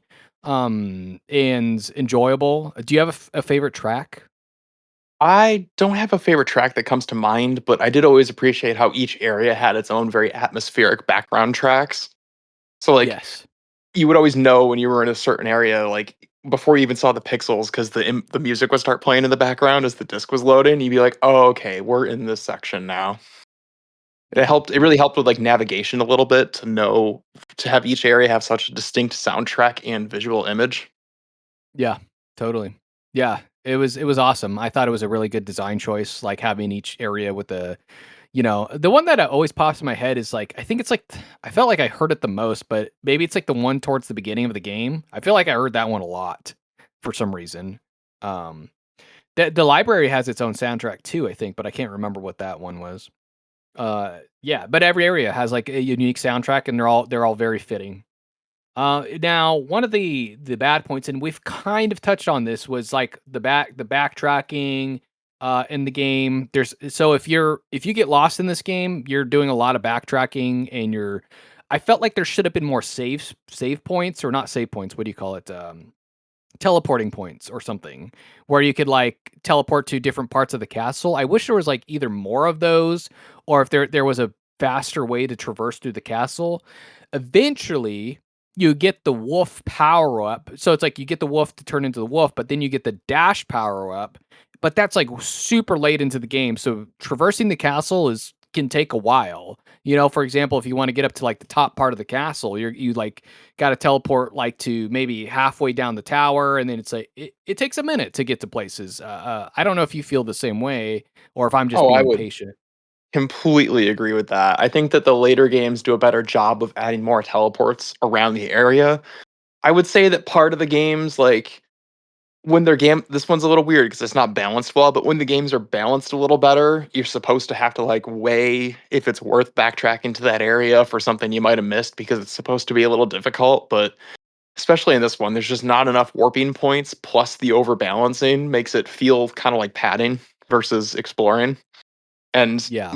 myself included, a lot of people get really good at facing the wrong direction and mashing triangle to do the little backdash thing just over and over. It's like a speed Oh my boost. goodness. Yes, that was another thing I was going to mention, is that was a mixed feeling of mine. It's like I appreciated that the back boost dodge thing existed so you could like traverse faster, but it like why backwards? Like like Well, why couldn't I I think go it's meant forward? to be a dodge. I don't think it's meant to be a traversal mechanic, but kind of like rolling an ocarina at a time, everyone does it, even though that's not what it was there for. Yeah, it's totally turns into it's like the main mechanic of the move is to traverse the castle. It's like, you're just trying to get to the next area until you get the speed wolf dash thing, but you can't even use that everywhere, you can only use that in certain areas. Yeah, So, if I remember right, it's very unruly, isn't it? Like once you start going, it's hard to stop. yeah, it's hard to stop. It's hard to get it going too because you need a certain amount of space, and if you get hit by an enemy, you get pushed out of wolf form, or like maybe you don't get pushed out of wolf form, but maybe you stop moving or whatever. So it's kind of more annoying. I know you get pushed out of bat form. Like if you get hit in bat form, you get pushed out, which is kind of Oh. like I mean, I don't know. It's like why? Just don't let me stay as a bat. Like I can take the damage. And just then, just like, let me there's stay. that one area underneath the stairs for cast, like the stairs with the red carpet that you're flying around. You get hit with an enemy, you just fall like a third of the map, and you got to like fly all the way back up. Yeah, and the bat's not particularly that fast, so it's like you're flying for a little second there. So I don't know why I think they wanted to try to balance the game by knocking you out of your form. I think they could have been done another way, in my opinion. But it's an interesting thing. I'm glad the forms exist, but yeah, I would like to have used them more often or like in different ways and stuff. That would have been kind of cool. Yeah. Uh, Um. Do you have any thoughts on the forms or anything, Sonny? Before we move on to the next. I think a lot of the forms in this game are visually quite impressive. I do agree that there is a slight redundancy between the mist and the bat form. Um, I do kind of think it would have been kind of more neat if they incorporated a little bit more exploration opportunities for the different forms. I mean, to be fair, once you get the bat form, it's, you could kind of just skip around a lot of the enemies if you really wanted to. once you kind of get that form. But I don't know. I don't have too much to say about the forms, just that they look pretty cool. But I do kind of sometimes wonder if they could have done more with them if they had more time. Yeah. Yeah, and the wolf form is, like, pretty much useless until you get that dash power. So I really don't know why they gave you the wolf form, like, or the dash so late. Like, why do they give you the wolf form so early and then the dash so late? It seems like it's just an incomplete form to me until you get that dash. Did you ever use it outside of the dashing thing, or? Not that I can recall. Like I said, I mainly just used the bat. I used the mist on occasion to get through like the areas where you needed it, but if I was transforming, it was to fly somewhere. Yeah. Yeah, yeah, so it's kinda a weird concept because once you get the dash, don't get me wrong, it's great, but it's like you get it really late in the game, and I think they just didn't want you skipping content, but it's like, why give me the wolf at all in the beginning? Like, it doesn't it doesn't do anything. You, like, bark at people, you're like, "Woof." It's like, "Okay, well, that's cool." Uh, but yeah. What Um what'd you guys think of the spells? Yeah, I didn't really use them that much. I tested a couple spells out, but they were kinda like Mortal Kombat moves where you had to kind of memorize the pattern and or like Street Fighter, and I just wasn't good at doing the inputs. Like, I tried to heal myself a couple times with, like, the healing spell, and I just couldn't do it. I don't know. I just said, "Forget it. I'm not gonna mess with it." What about you? I'm in the same boat. So in the mixed bag category, I think it's cool that they're there. And the thing I really think is cool is you don't, like you unlock them and then it tells you the combo, like you buy the scroll from the shopkeeper or whatever. You don't need to do that. If you know the codes, you can just do the magic spells, which I think is a really cool Oh. touch. But like you, I'm not good at fighting games, so I'm like not the one to pull off the 7 to 9 long combos to do a bunch of extra damage to the boss. Yeah, I was, like, yelling at myself. I'm like, "I'm doing this right." Like, I know I'm doing this, and it just wasn't working. I'm like, "Okay, dude, I guess I'm not I'm not using it." The only spell that I really used was, and it's not really even a spell, is the familiar. You turn it on and it, like, does damage for you, and I thought Oh, that was kind of a cool. we haven't even touched on the familiars. I almost forgot about them. They're super cool. I I only really got like the one. sword one. You only got Oh, one? okay. Yeah, I only Oh, got the there's a skull guy. oh, dude, there's like a whole bunch of them hidden around the castles. I don't know if there's more of them in the inverted versus the regular or not, but like I had like I think like 10 or 12 by the time I was done with my playthrough.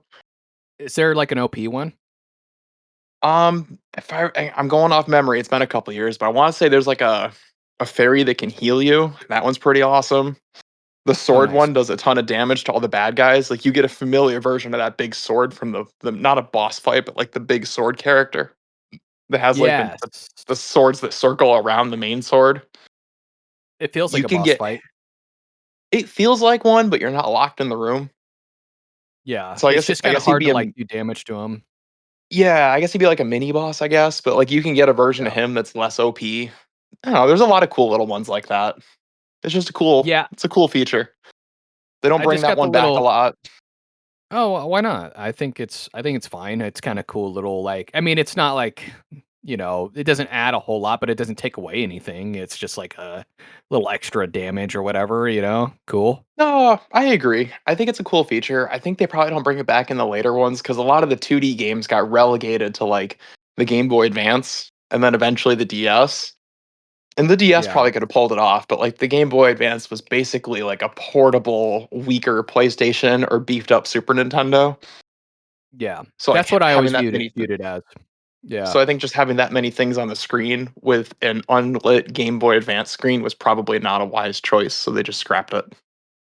Yeah, I've always viewed the GBA as, a Super Nintendo. Basically, it's, like, just a better Super Nintendo, and so it was a great system, it just wasn't all that powerful, but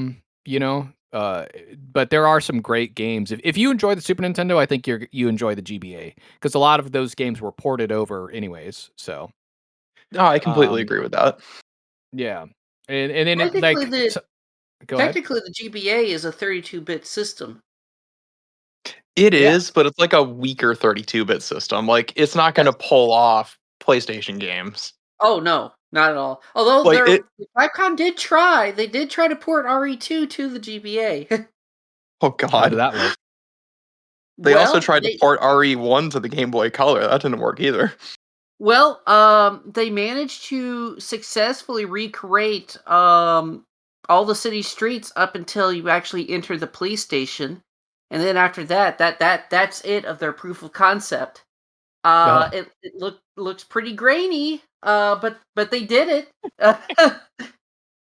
Yeah, I think there was a couple like 3D-esque games on the GBA, but they were pretty like low quality from what I remember.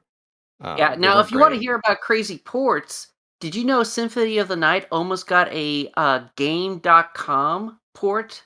You know, like Gamecom? Oh, don't bring up the Gamecom. That's not a real console. We don't talk about that. Yeah, but yeah, Symphony of the Night actually That's had like bringing up the Tiger Electronics port. but yeah, there was actually a Gamecom port of Symphony of the Night in the works. It's pretty bare bones, it's pretty barren. Pretty much all that's there is basically the layout of the castle and like some of the bosses. It was never finished, and I don't think it was ever released, but the ROM's out there. The Gamecom was essentially like cloud gaming before cloud gaming, right? Am I wrong? Uh, no, it was basically a really terrible handheld console that Tiger Oh. Electronics made. Uh, It was the Ouya for its time period. yeah. Who'd you say to make it? Tiger Electronics. Oh, I Also, don't even know who that that is. was made by Tiger. Okay. Yeah, they're the ones that made like the super shoddy like free McDonald's handhelds. Oh, yeah, those were great. They made a They real d console and it worked like 30% better than the free ones you got with your Happy Meal. Yeah, those things were horrible. I mean, you'd do it's like a little beep boop and you'd have like 2 buttons and it didn't really do anything. Those games were just tragically bad. I preferred like the action figures most of the time. I was like this, yeah. But yeah, so, back to some of the in between stuff. We already talked about the voice track acting, which I thought was charming. Transformations, and we talked about the backsliding. We talked about Dracula's difficulty spike. And yeah, we pretty much covered almost everything on my list. So yeah, is there anything else you guys kind of want to cover before we kind of wrap up the show? I mean, I think that pretty much covers it. I think it's pretty cool that you could change your costume. I'm not normally one to like super customize my characters in games, but I think it's cool you could change like your cape color and stuff. I Yeah, think one thing that's kind of interesting about Symphony of the Night is it's kind of a generational divide among like Castlevania fans. It kind of is kind of like those that like grew up with like the original Castlevania. Symphony of the Night was kind of generally like some of the last ones, unless you were like a super hardcore Castlevania fan.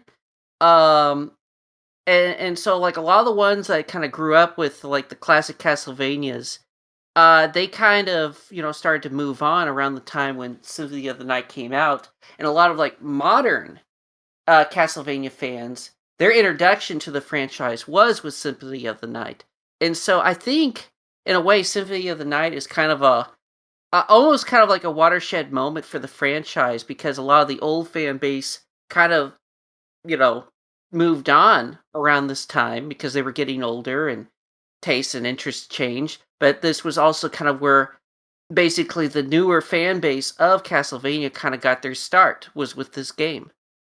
totally. Yeah. Yeah, I would agree with that. It was like the first time that they radically changed the formula. Mhm. Yeah, and sometimes change, even though it's not always bad, it can really throw people off. It did me multiple times in my gaming career. When they changed a formula that I liked. Resident Evil's a good example of that. When they went from RE3 to RE4, I was pretty thrown for a loop. And then eventually I gave RE4 like a good solid take, and I was like, this is a good game. Even though at the time I would have preferred it not being a Resident Evil game, I still enjoyed the game. Like, That's how I I just feel wish it about would. Go that's ahead. how I feel about Breath of the Wild. I love Breath of the Wild, but I really just want like another Majora's Mask or Wind Waker style game. Me too. I love Majora's Mask, and I wish I wish they would go in that direction. A little off topic, but I wish they would go off in that direction again with like the darker themed game, more mature themed. I kind of almost wish they would make a Zelda for like either teens or adults at one point, but I doubt they'll ever do it. You know what I mean? Yeah, Well, the older I get, the less I hold out hope. yeah. Yeah. I mean, ideally, what I would love to see as a Dream Zelda game is basically kind of the style and tone of Majora's Mask, even like including like some sort of like Doomsday Clock type timer, but with like the scale and scope of Breath of the Wild. I think that would probably be my Dream Zelda game right there. Um, but in terms of like if you're wanting like a T-rated Zelda, the closest you're probably going to get is Twilight Princess. Right. Twilight and Majora's, I would say. And not to mention the open world thing is it's just a different game. It's not the same. I The agree. whole items and all that. It's just not the same formula. It's completely Metroidvania different. versus open world, man. Yeah. Totally. Yeah. So yeah, I don't really have anything else. I wanted to kind of give you guys both the opportunity to Dan, you can replug your socials, and then Sunny, you can replug or plug yours. So Dan, you want to tell people what you do again one more time? Yeah, so I have a small company. I manufacture individually wrapped 71% isopropyl alcohol wipes for cleaning your game controllers. Because you can't really use Clorox because it bleaches the plastic, and you can't use Lysol because it ruins the rubber. So these are safe for all your retro hardware or newer hardware, limited edition controllers, etc.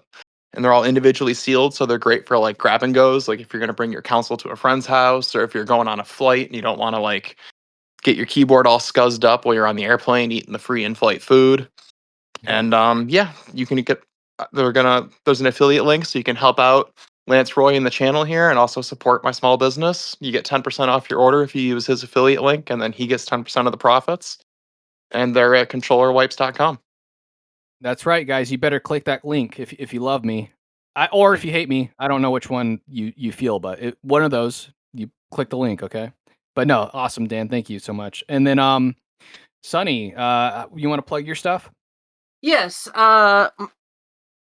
YouTube and Twitter and DeviantArt and some of those other places. I go by SummerSetBanjo. I stream usually about 4 times a month, and I upload videos at least on average twice a week. Um, I'm kind of an old game enthusiast. I know a lot about video game trivia and stuff. I also kind of do all sorts of variety of things on my YouTube channel. Sometimes they're skits, sometimes it's like footage from old video games, sometimes it's music, sometimes it's whatever pops into my head, and I have the time to do it.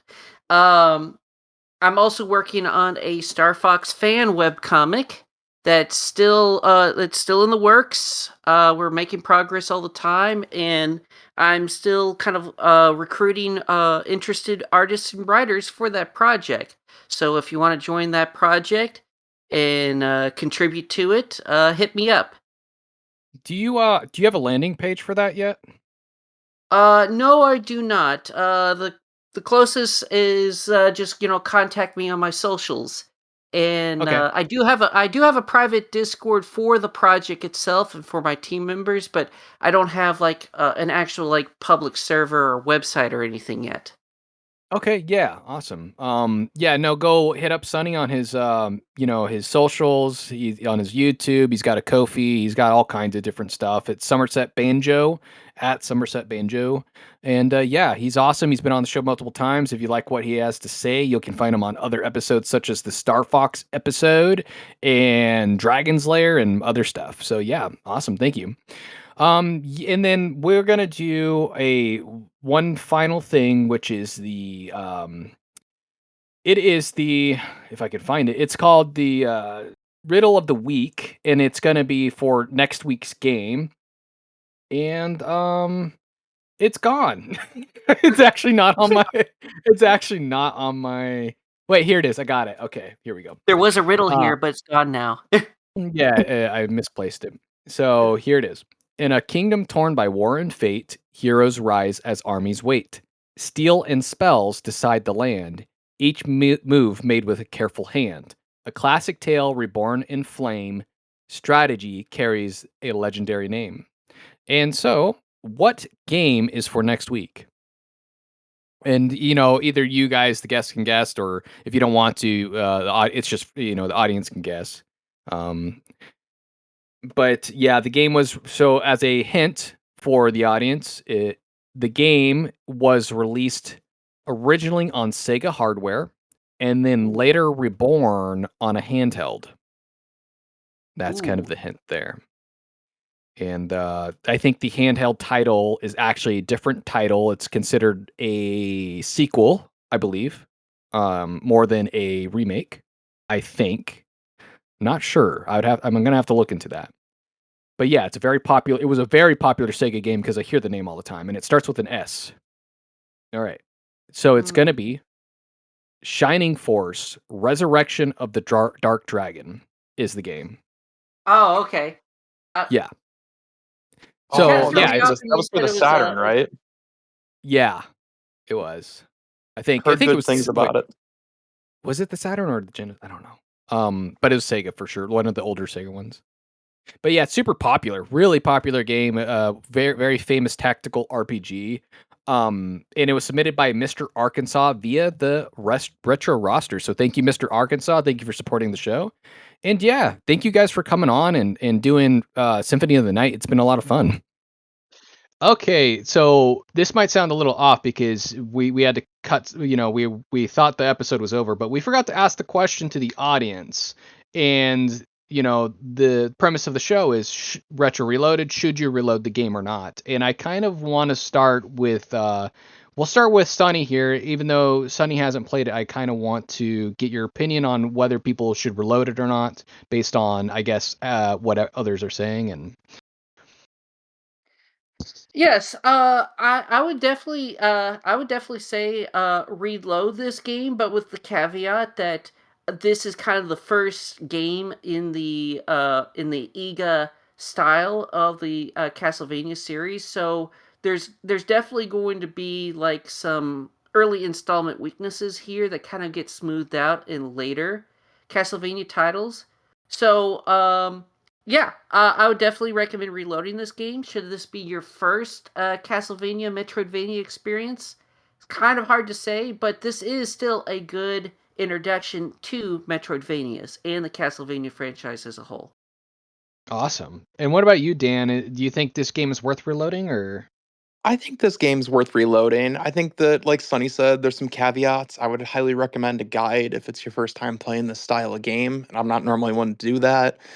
And I think it's a good introduction to the both the franchise and the gameplay style, because if you like this one, even with all its like not as well polished aspects of it that kind of aged poorly, then you would definitely like a lot of the other games in this genre and slash or franchise, because they won't have those same shortcomings. And it does have like the historical relevance of being one of the first Metroidvanias that gave birth to the name of the genre. So it's got the Yeah, historical context as well. totally. Yeah. I've heard people say that same sentiment as you did. It's got a lot of history. It's very popular, and it's the first of the Metroidvania genre for the Castlevania series. Now, as for coming as a retrospective, no nostalgia, blah, I've said all this stuff previously on the episode. Would I recommend reloading the game? And, I complained about the map not having a legend. You don't know really where you're going. You're going to get stuck in areas. You're not going to know, there could be hours where you spend looking for something that you don't know where to go or what to find, and literal hours. Like, there sometimes it's going to require luck in order to find some of the things, like the clock tower thing. However, in the modern day, guess what we have? We have the internet. We have walkthroughs readily available for everybody to look at. And I think that's something that we can consider as part of the aged process. Are walkthroughs the best thing? No. Is it bad game design? Yes.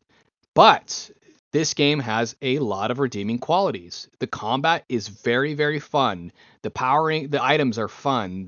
Getting your character strong, it's all fun. The transformations are decent, and the music is great. The art's great. There's so many redeeming qualities. So overall, my suggestion for this game would be reload the game. And don't let your pride get in the way. If you get stuck, feel free to do the walkthrough, in my opinion. Now, if you're one of those gamers who doesn't like walkthroughs, well, just prepare to suffer a little bit. You're and when I say a little bit, maybe a lot of it, but that's okay. So yeah, definitely reload it 100%. Thank you guys again, and thanks for doing this little bit, even though we forgot to put it in the original recording. I appreciate it. Thank you. No problem. Well, folks, that's game over for this episode of Retro Reloaded. Thanks for joining me on this retro adventure. If you loved today's trip down memory lane, then consider helping me keep the nostalgia alive by supporting me on Patreon at patreon.com/retro reloaded. You'll get early episodes, bonus content, and a chance to pick the next game that we reload. Feel free to let me know your thoughts about the podcast, and until next time, keep those controllers charged.